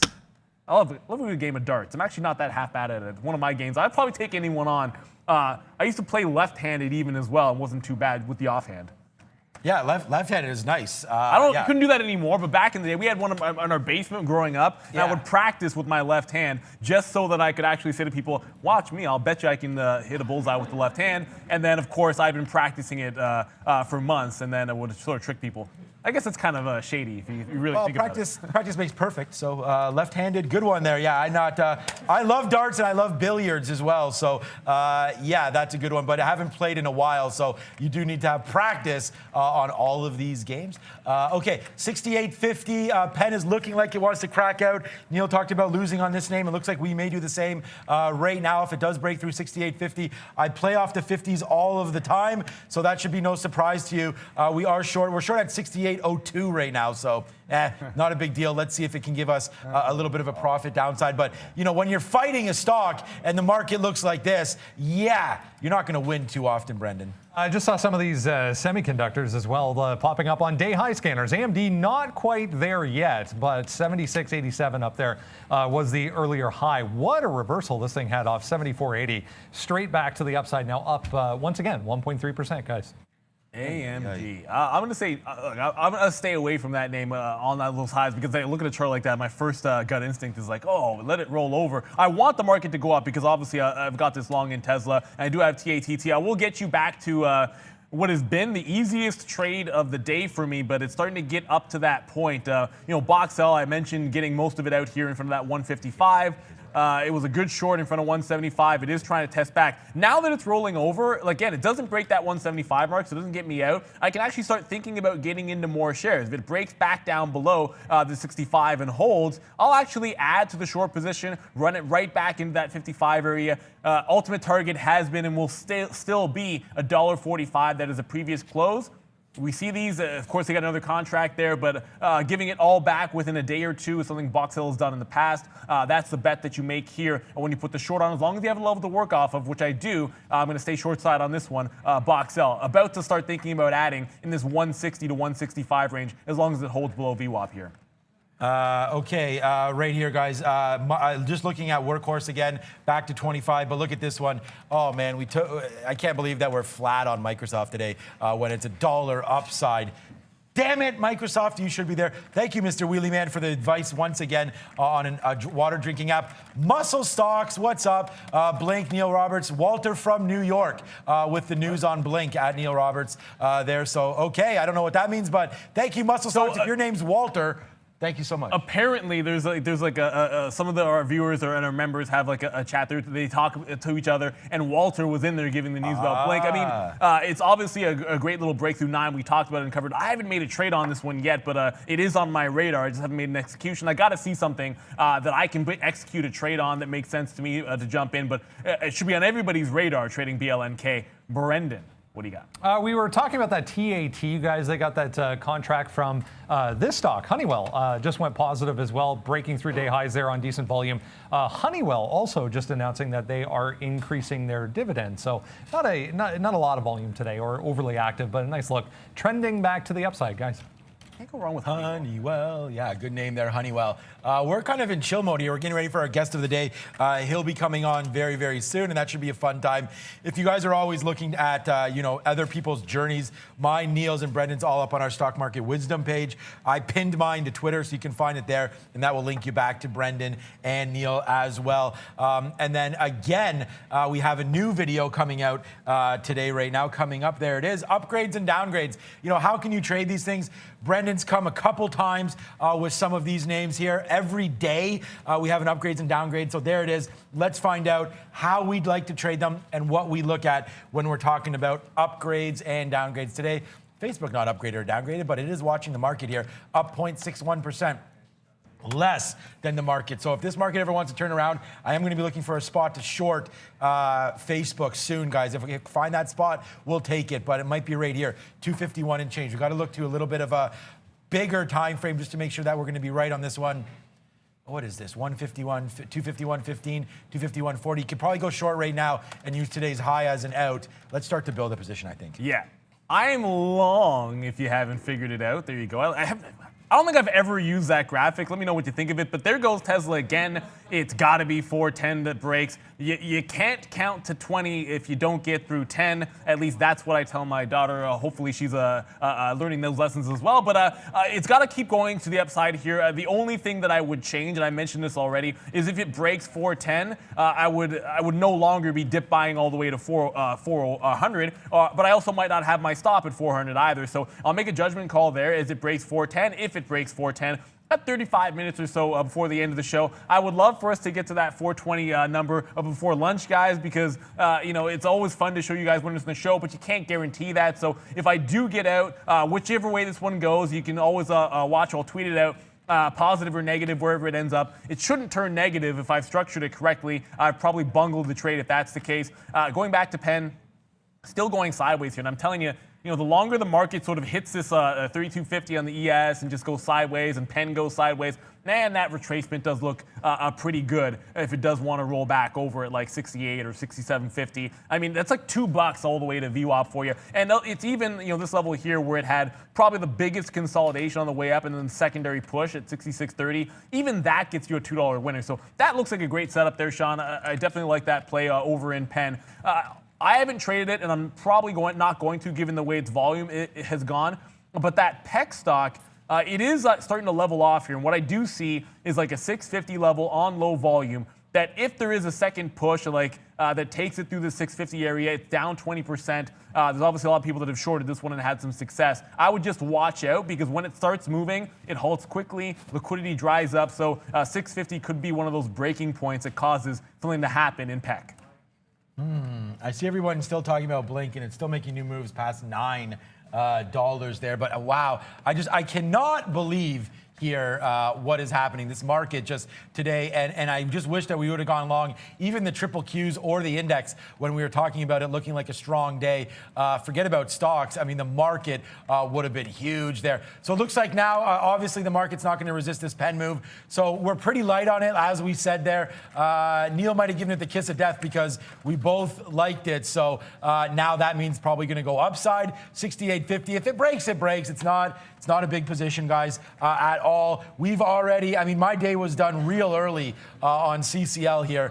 We hammered, I had a lot of shares when it looks like this. So that was a big trade there. And there goes Penn. So we'll go crickets on anybody short today on Penn. It gets blown out there. I don't know. It was not a big position at all. No sweat there. But Penn, good call. Anybody looking at that one? What a big move here from the bottom. We can check out his brother in DraftKings. I was still waiting for 54 off the open. That doesn't come. But still, man, another nice little 5% up. You know what's been beat down, though, is JP Morgan and some of these banks.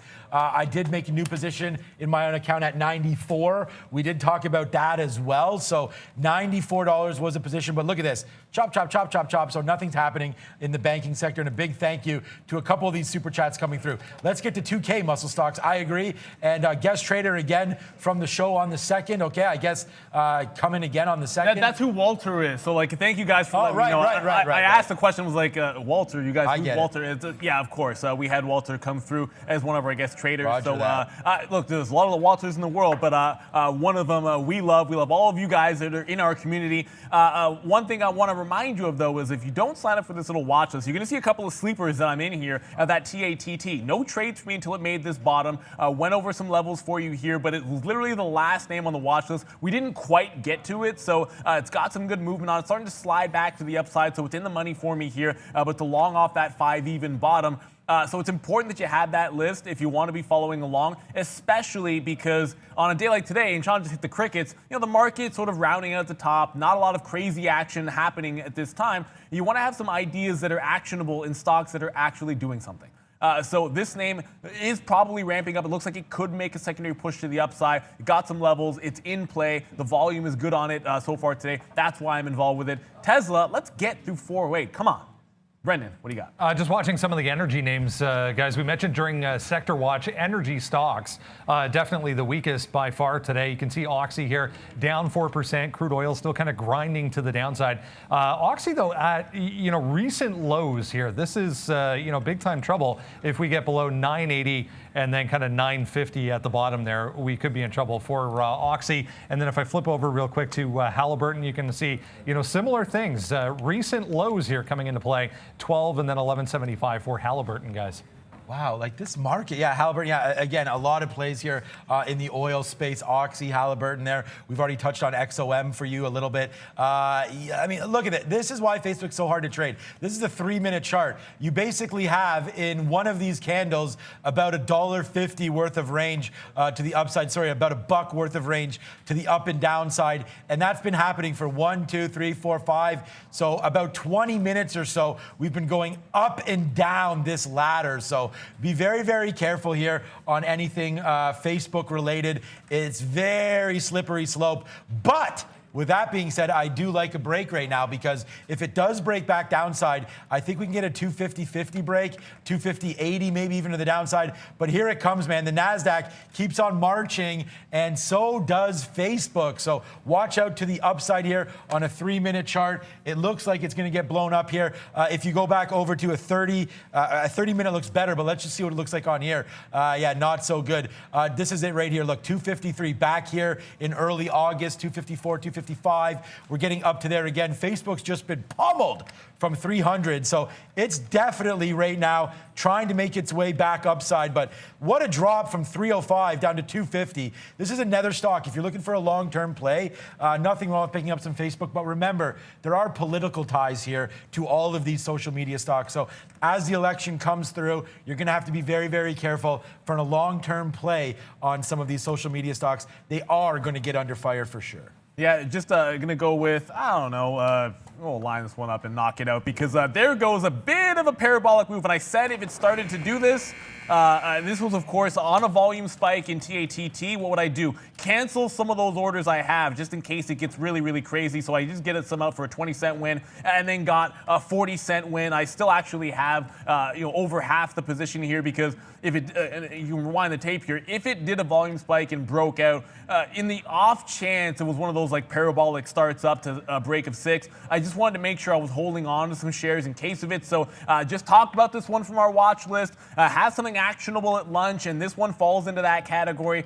I gave you guys the look at $5 and why I chose that price. A better look is probably on the daily chart. Just you have to go a little bit further back because back earlier in the year, this was the cliff it fell off right at $5. So if it's going to make a parabolic move and go up with all these crazy names, of course they just got a contract. So there is positive news. It comes back in.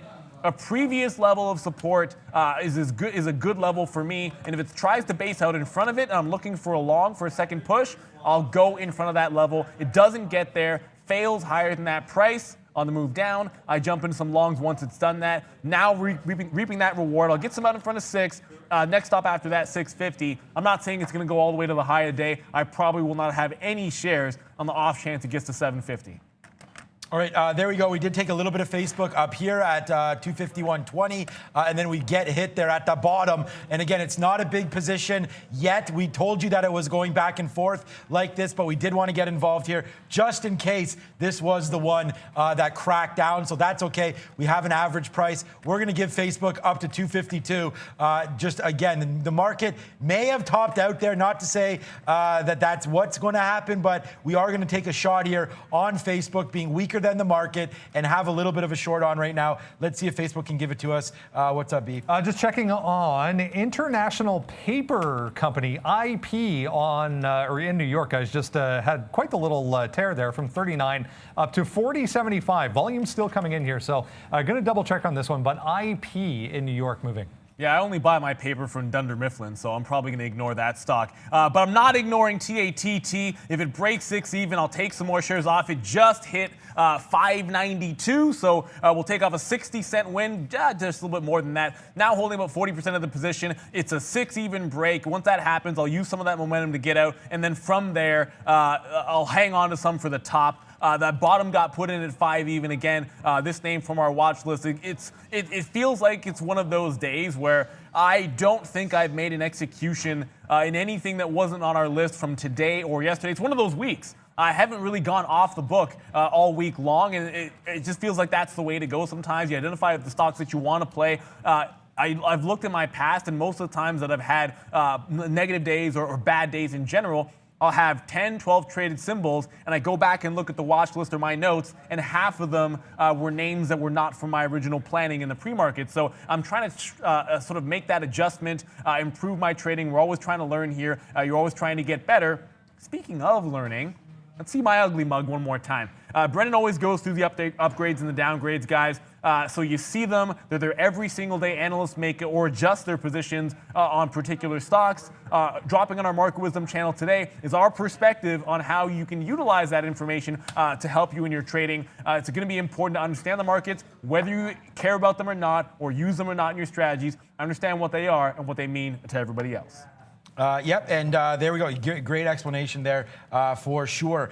We are shorting Facebook. We understand that this is a very dangerous proposition right now, but we're in it, and we're trying to go short side. We just take another little bit of a short there. Just trying to play this range and then seeing. It's so funny that, like we said, Neil, sometimes we get carried away, but we did have a situation there where I was pretty bullish on the market, and yet I find myself now short FB. So we'll wait to see. We're going to get it up to 252. If that does break. We are getting ready for our trader of the day, though, so that should be exciting as well. But the NASDAQ, yeah, look at it, man. Still right now looking to take out that high. And what is that high? Let's give it roughly 11,033. So we're getting close to that. Watch out here. Here it comes back downside now, Facebook. But again, very slippery slope on this one, man. We'll get out some if we can at 50 down here, but we are trying to hold this. Nice little average there. Let's see if it keeps going down. Thank you, Muscle Stocks, man. We see you on the chat. Thank you so much for all the super chats today. It's been fantastic. Yeah, absolutely. And again, I mean, another one back to back for the super chats. Look, we thank you for that, and we'll throw it to Valeria so she can get her brand of coffee that she loves. But what you can do, and like I said, we're going to think of something when we get to 100,000 subscribers, and it's going to be awesome, and it'll be fun. We have to come up with it still. But we actually have a shot to end the week here, getting to 90,000 subs. We literally just hit 80, and it was a lot of fun popping some champagne when we got to 50. We enjoy it. We appreciate the support, guys, and it's one of those things that lifts us up. We do this every single day, and it takes a lot of our energy. So, look, we get to 90,000. I know Valeria's going to be happy, Sean, myself, Brendan. You don't see our production crew, but I'm sure maybe Robbie will do some juggling on a unicycle, and then I don't know what Lucas will do here. One of you guys can moonwalk. And I'm not going to tell you which one it is, but maybe when we get to 90,000 or one of you guys, it's Rob, moonwalk across the stage. I saw it. I thought it was pretty good. Give it a shot. I know I can't do it. Valeria tried digitally. Maybe one of you guys can do it there. But either way, I think it'd be a lot of fun if we can get to that today. Watch out if you're trading that TATT. It did get to that $6, and why I took some off in front, psychological level, pre-market lows were just below that price. I'm still gonna give it back to that 5 even. In fact, I'm likely to reload if it gets back down to 520. So I'll give it one more shot after this push to the upside on volume. If 5 doesn't hold there, I'm going to be out. It's just a day trade. If I was swinging it, I would be out as well. It's up to you guys what you're going to do, but it's already a good break. You don't want to turn a winning trade into a losing trade. Maintain the stop. Don't get reckless with it. So I'm going to keep mine here at $5. Facebook goes into the money a little bit there, and it's back. It's in the money right now again. So we'll wait to see here. The NASDAQ may fall down. We will take some profits, like I said, at 50 there. But we're still holding. And yeah, I know that this is a little bit of a risk spot there, but we are going to see. It does go into the money there, only 10 cents. That's obviously not enough to take out profit. So we're going to see if Facebook keeps going downside. Not keeps going downside. If anything, it's going upside. But let's just wait to see if it does fade back in. We've picked the top here. I've been biased short side for afternoons, so let's see if we can't just hold this top a little bit here and doesn't take us out at 252. We're just giving it to 252, that magical even dollar number. Let's see if that can hold. If not, man, we'll take a dollar hit on this, but I do think that there is some downside here. Why we're giving it about $1, I think you can go down to this little area down here, and then we'll see what happens. But right now, we're giving Facebook a little bit of room to breathe, needless to say, Brendan. We were just looking at that IP. No news yet on that IP that I can see concrete anyways. But this one also, WRK just popping up 5%, just blew through 34 there, up to 34.80, so worth a look. Was also going to let you know about Seata Mobile, but never mind, because it's done absolutely no volume, 37,000 shares. An IPO today on the NASDAQ, guys. Oh. I think that's the Indian telecom company, maybe. Seattle Mobile. I remember what's up to Sagar, one of the old interns that we had here before all this hit. And Sagar used to talk, I believe, about that company, but Brendan can come back with more. If that is that company I'm thinking of, then I do like it as an IPO, but obviously it's not going to be tradable, as Brendan just mentioned there, with the volume coming through. But I believe that may be correct. Facebook now is 10 cents in the money. So although we're trying to get it going right now. Oh, I just saw it. I wanted to hit the Facebook icon there. There it is. Let's just see if it wants to fall back down. I don't know, but there it is. Smash the like, smash the subscribe, guys. Let's get to 90,000 subscribers. We're not that far away. Then the next spot after that is that 100K. And I did want to once again, man, thank you, Muscle Stocks, there for this super chat. There it is, $10. Let's get to 100K, and then we'll see. Hopefully, we'll probably get some more super chats when we hit that 100K. Neil with some good ideas there. Let's keep those coming. What we're going to do when we get to that. But for now, guys, smash the like, smash the subscribe, and hit that share with your friends. Brendan's got our trader of the day.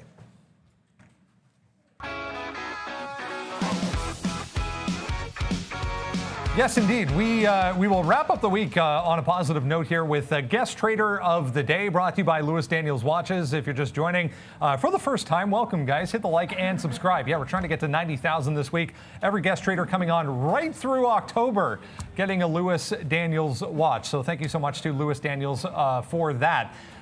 Sean Vino is our guest trader of the day today on a Friday to wrap things up for the week, as I mentioned.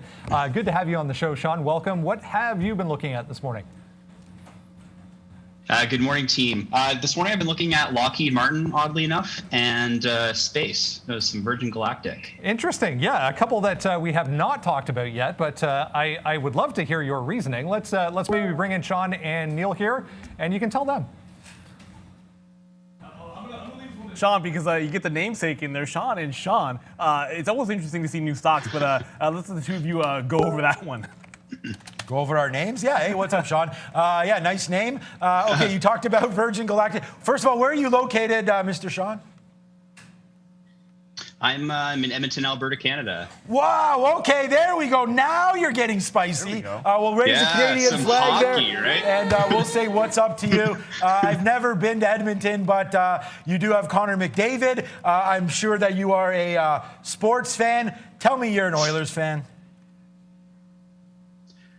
Most definitely not. I'm actually a Lightning and Avalanche fan. Lightning. That's not a bandwagon Lightning call, is it? What? Nope, that's like a 1999 first NHL game in Tampa Bay. Attaboy. So you like Vinny Lecavalier, I guess, there. Get a big star from Tampa Bay Lightning. You talked about Virgin Galactic today.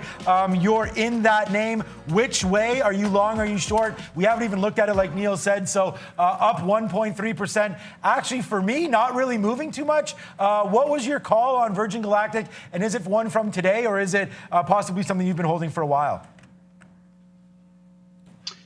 Yeah, it's something I typically hold for swing trades. I am day trading it a little bit here, just the small little scalps, like 10 cents here or there. Nice. I'm only able to go long, but I do like it for a, not an investment perspective, but more of a swing in the next month or so. Right. Given they're doing some 4 1-hour test flights next week, or in a week or so. And then October 22nd, the window opens for the first space flight, test flight. So I think I'm gonna, buy the hype, sell the news. Good job. There it is. Yeah, that's what we talk about, doing that all the time. That would have worked perfectly for Battery Day. And I just hitting the alarm there because you know what? Honestly, we'll do 2 thumbs for you. This is like 2 thumbs pointing, but that's for you because you got to do your homework, and it seems like you've done that. You don't want to take positions blind. Good job there. That makes a lot of sense to me. I'm actually going to look for Virgin Galactic based on that as well. So we'll look for that. What day is that next week, the flights, did you say? October 1st to 7th is the week-long test flight within the air, and then Perfect. October 22nd is the big day in space. Perfect. We'll stick that up here. Thank you for that, and we'll look out for that. Maybe a play, guys, if you're looking at space and you don't have the capital to invest. It's only a $16 stock. That's an optionable event there, in my opinion, just in case it does go a little bit on that news. Options will explode there, so good look, Sean. And by the way, great name. Yeah, exactly. And I love everything you said. You always have to have a plan of action, whatever style of trading you might be doing. I just got to ask you here, because obviously you mentioned both day trading and you talked about swing trading as well. Is that something you try to always sort of separate? Is there one that's your primary style? And if so, maybe run us through like your process on the day trading side. You talked about swing trading, looking for actionable events, buy the rumor, sell the news kind of thing. What's your strategy when you do day trade? Yeah, absolutely. For day trade, I obviously love your watch list that comes out every morning. So I definitely take a look at that. I watch another pre-market show on YouTube before yours starts at 7 my time, 9 o'clock in the morning your time, just to kind of get a feel for the market, see what other people are looking at. And then I also use a scanner to kind of look at low float ideas. Although I haven't been able to jump into SPI, I didn't have the feeling, and I feel like I would have bought in at $46 yesterday, Yeah, that would have been bad. That would have been bad. Look, this is what happens to me sometimes, and we'll flush ourselves down the toilet. But look at Penn, man. All we had to do, come on. I get out at $68.50 and it only goes 15 cents more, and then now we'd be $1 plus, which was our target to get that out. Now, I told you right about here, 67 and change where the bunched up areas were, but that often does happen. And yeah, don't cut yourself short there, Sean. You may have not gone long at 47 on SPI. For me today, I did give SPI a little bit of a go. We tried it. This is just a 3-minute chart here. We did try. We got out once it did break through VWAP, but we had that trade well structured. Not a big hit at all, but SPI today we fell down. And that's the thing. Neil talked about having reasons. Like when SPI was moving, man, we took like $4 or $5 on that one, and we put on more shares because it was actually moving. Nothing wrong with taking a shot right there, but yeah, SPI.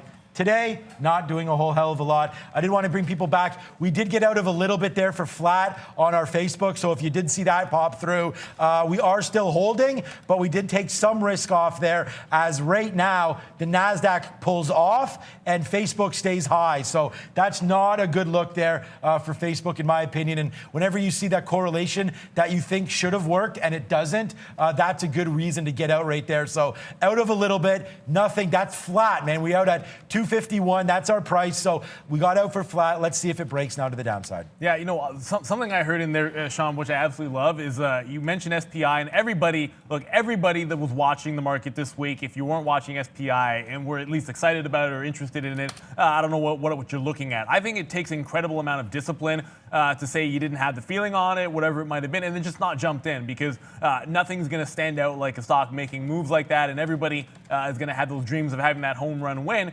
But if you're not feeling it, you don't have actionable idea, you don't have to take those trades. To jump back into some trades here, of course, because the market's still going. Got some 15 minutes left till we get to lunchtime and we're out of the show.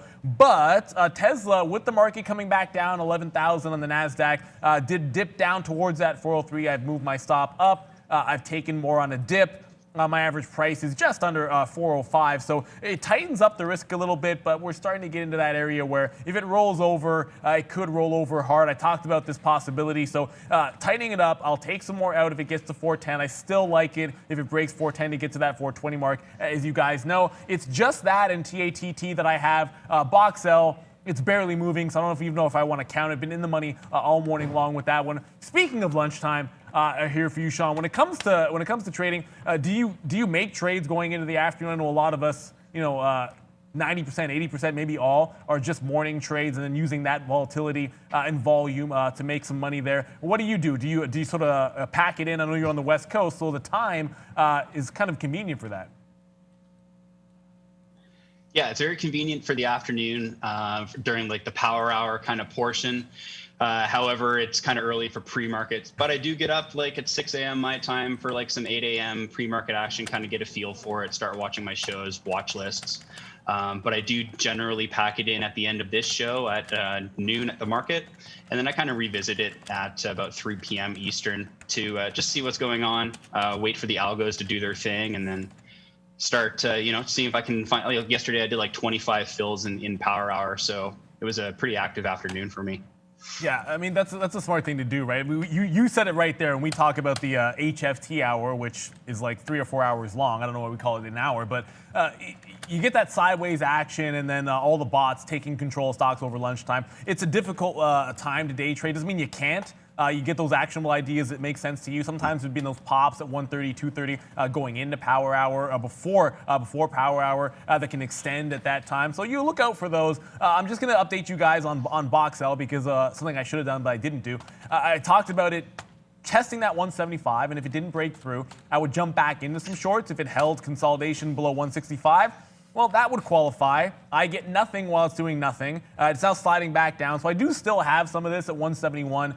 And I will still hold it through that break of 155. 145 is my target. So again, if I can get like 20 to 25 cents, I'll be very, very happy with that return. 145 just happening to be yesterday's close. I like having some of these slower moving ones that you can add into the faster moving stocks. Allows you to trade more than 1 or 2 names at a time. If you're doing like 5 or 6 that are going crazy, a little bit hard to manage. So that's just my way of doing it. BoxL giving me no trouble all day long.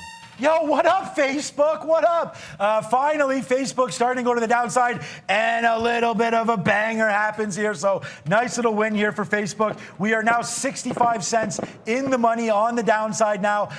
Yeah, that was a slippery slope, but I'm glad that I was able to talk about it with you guys, what the reasoning was. It comes down there. We get out at 58 there. Part of the trade, we took off some risk there, so it's not as huge, but yes, sir, we still have 70% of this trade, and my outs are going to be around here, man, 249-ish, but not all of it. We're going to get a little bit greedy here as we talked about why we like this fade out. You traded the power hour yesterday. I'm guessing you were most likely short, Sean. In the end of the day, the market has faded through. What were you trading yesterday in the afternoon? Got to be honest with you, I don't even remember. I know there's a lot of Lockheed Martin going on. It's very range bound yesterday, so I was taking advantage of that volatility and really predicted levels that I could really jump back and forth on, going long, going short, going long, going short. Yeah, Lockheed Martin, LMT. Wow, that's a risky stock to say the least. Lockheed Martin yesterday, $390 stock. Good for you, Sean. Yeah, today, this is what Lockheed Martin looks like. So for me, that would be a crying baby for me today because not much happening. But I guess yesterday, I'm still on this. Hold on a second. Well, yeah, there it is. Movements yesterday afternoon. So looks like a good one. That's LMT, Lockheed Martin. Only 8 minutes to go. I'm going to give you an opportunity now in case we do forget. Sean, give a shout out if you have anybody you'd like to shout out. Now's a great time to do that, my friend. Yeah, absolutely. Well, thanks for having me on this morning, team. I really enjoyed my time here and look forward to my new Lewis Daniels watch. I'll hit you up on Twitter here eventually. I'd like to say hello to my wife, Michaela. Thank you for supporting me during my time at home while I wait to start some training in Cold Lake, Alberta. And it's been great.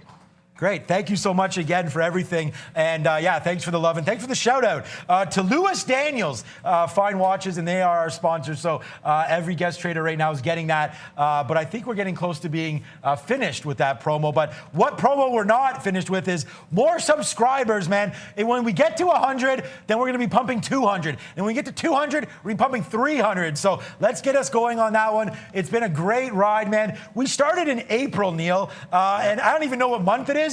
But we've done great to this point, and we're going to go parabolic, not the market. We're going to go that on our viewers.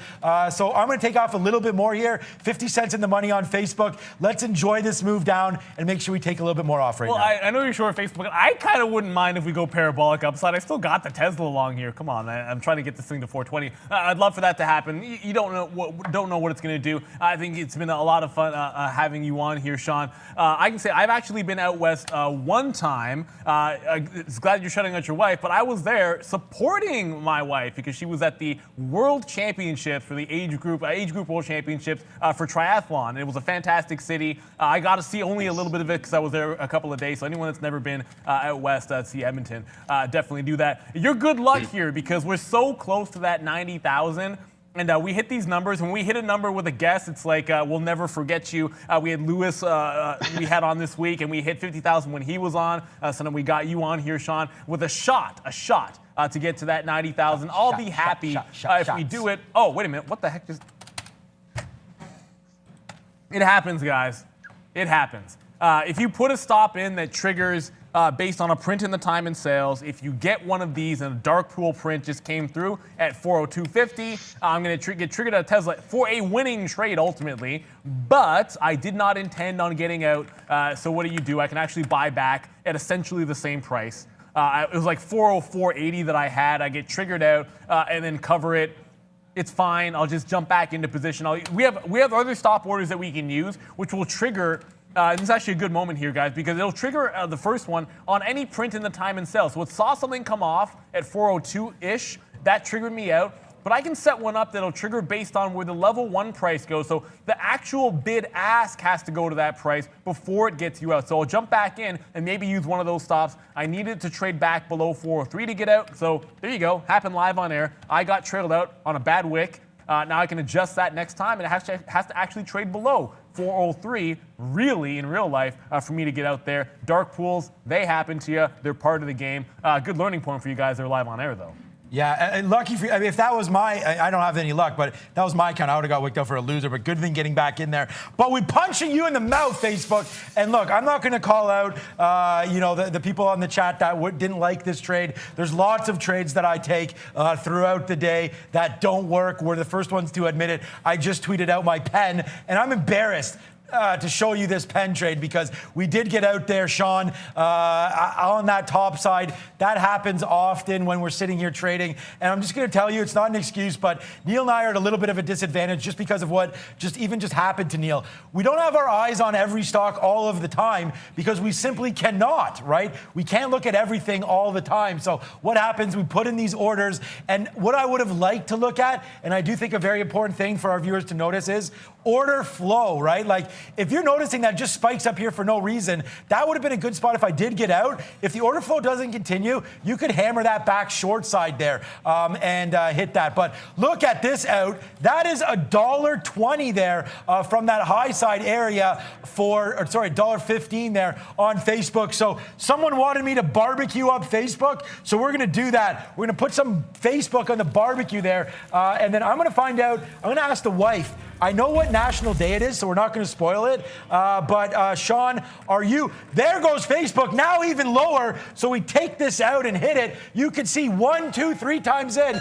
Bang, we hit the money on that one. Sean, have you ever taken a trade like this pen there, and then you look back and you say, uh-oh, I got out at the very high of that spot? Has that happened to you much? I hope the answer is going to be no, but I bet if you've been in this game long enough, it has. I definitely haven't been in this game long enough, but I most definitely have fell victim to that tactic. I will say this, the whole making top or bottom wick, obviously no one's happy when it happens to them, but then there's something about the level that you chose or the reason that you got out that there's a logic to it that other people had some significance for that level. The moves terminated there. If you made top wick on a short, some other sellers wanted to come in. It's just the way I always try to approach it is I have my level right. How can I use that to my advantage the next time? So it's sometimes, I'm not saying it's a good thing, but it's an actual awesome opportunity from a learning standpoint to analyze that trade, because when you get out in the middle, it might seem like, okay, well, I don't know what happened there. When you make top or bottom wick, you know there was something you could have easily done a little bit better. And when you go back, I think it's a good point to get to. Before we get out of here, we only have 3 minutes to go, and I really wanted us to get to that 90,000 going into the weekend, make us all happy. Of course, I'm all smiles because my Blue Jays won. I know you're a fan of Tampa Bay, and obviously that better not actually extend to baseball because obviously that's who the Jays are playing. So I'm going to go ahead and just assume it. and you're Canadian, you're in Canada, you should be rooting for those Jays. We got to get to Brendan, only a couple of minutes to go here. He's got a little something for us. Yeah, we, as you mentioned, have a couple minutes, guys. Nothing significant in the way of earnings coming up. There is that little Chinese social media platform, Weibo, WB on the NASDAQ. I just saw they're reporting before the market opens on Monday, but nothing significant. I mean, it did get absolutely crushed today, down about 5% on the day. But look at these levels, big time support here coming into play on WB. However, yeah, before market opens on Monday, WB reporting earnings. Also, coming up on Monday, join us, won't you, for our Q&A that we're doing for the first time ever for members, guys. This is for members. We've had such an overwhelming response when it comes to the memberships for the channel. We wanted to give something back to the members, so we're going to do a Q&A. We're going to take the entire afternoon, as many questions as you want, whatever you want to talk about. Join us at 12:30 on Monday for a Q&A for members, guys. Valeria, tell us what day it is. Thank you, Brandon, and hello, Sean. Thank you very much for joining us today. I wish you a good luck with all of your trades. Trading family, thank you very much for your support, especially for 2,000 likes. Welcome all the new members and new subscribers. If you joined us for the first time, please hit the subscribe button right now and join the best trading community. And guys, have a great weekend and happy National Lobster Day. Yes. Yes, yes, and yes. My brother lives out east in Halifax, literally probably my favorite city in all of Canada. And so every now and then I actually get fresh lobster sent from him. Or when I go there for Christmas, we'll have lobster for Christmas dinner, which is absolutely fantastic. Sean, both of you, Sean, well, I kind of might know the answer for Katina here, but Sean, are you a lobster guy? Do you enjoy seafood? Yeah, I'm actually from just south of Halifax, Nova Scotia. So I love lobster. I've moved out west because of the military. So yeah. Good on you. So hopefully that means that you, like me, think Halifax is absolutely fantastic. I'm not, guys, what the heck just happened to Tesla? Oh, boo. Market's coming down here, Sean. So that Facebook's looking pretty good. Yeah, the face is looking good. Yeah, I know you have Tesla there as the market comes up, but Tesla's actually been pretty strong, as you know, Neil. It's held some of those levels that you've looked at. So that has been a good call for Tesla today. My call on Tesla was in and then out right here. Should have held it. What can you do? Good call there. But yeah, Facebook all of a sudden now just makes that move up. I have no idea what just happened there, but Facebook made a move up. It was caking down now to the downside. Oh, here it comes back. So $1 now plus in the money. Where's my target? Right down here. Follow us, all of us on Twitter. It's been a fantastic day. Neil, let's wrap this thing up. And hell yeah, we loving lobsters here. The fresher, the better. Everybody knows that. Don't eat not fresh seafood.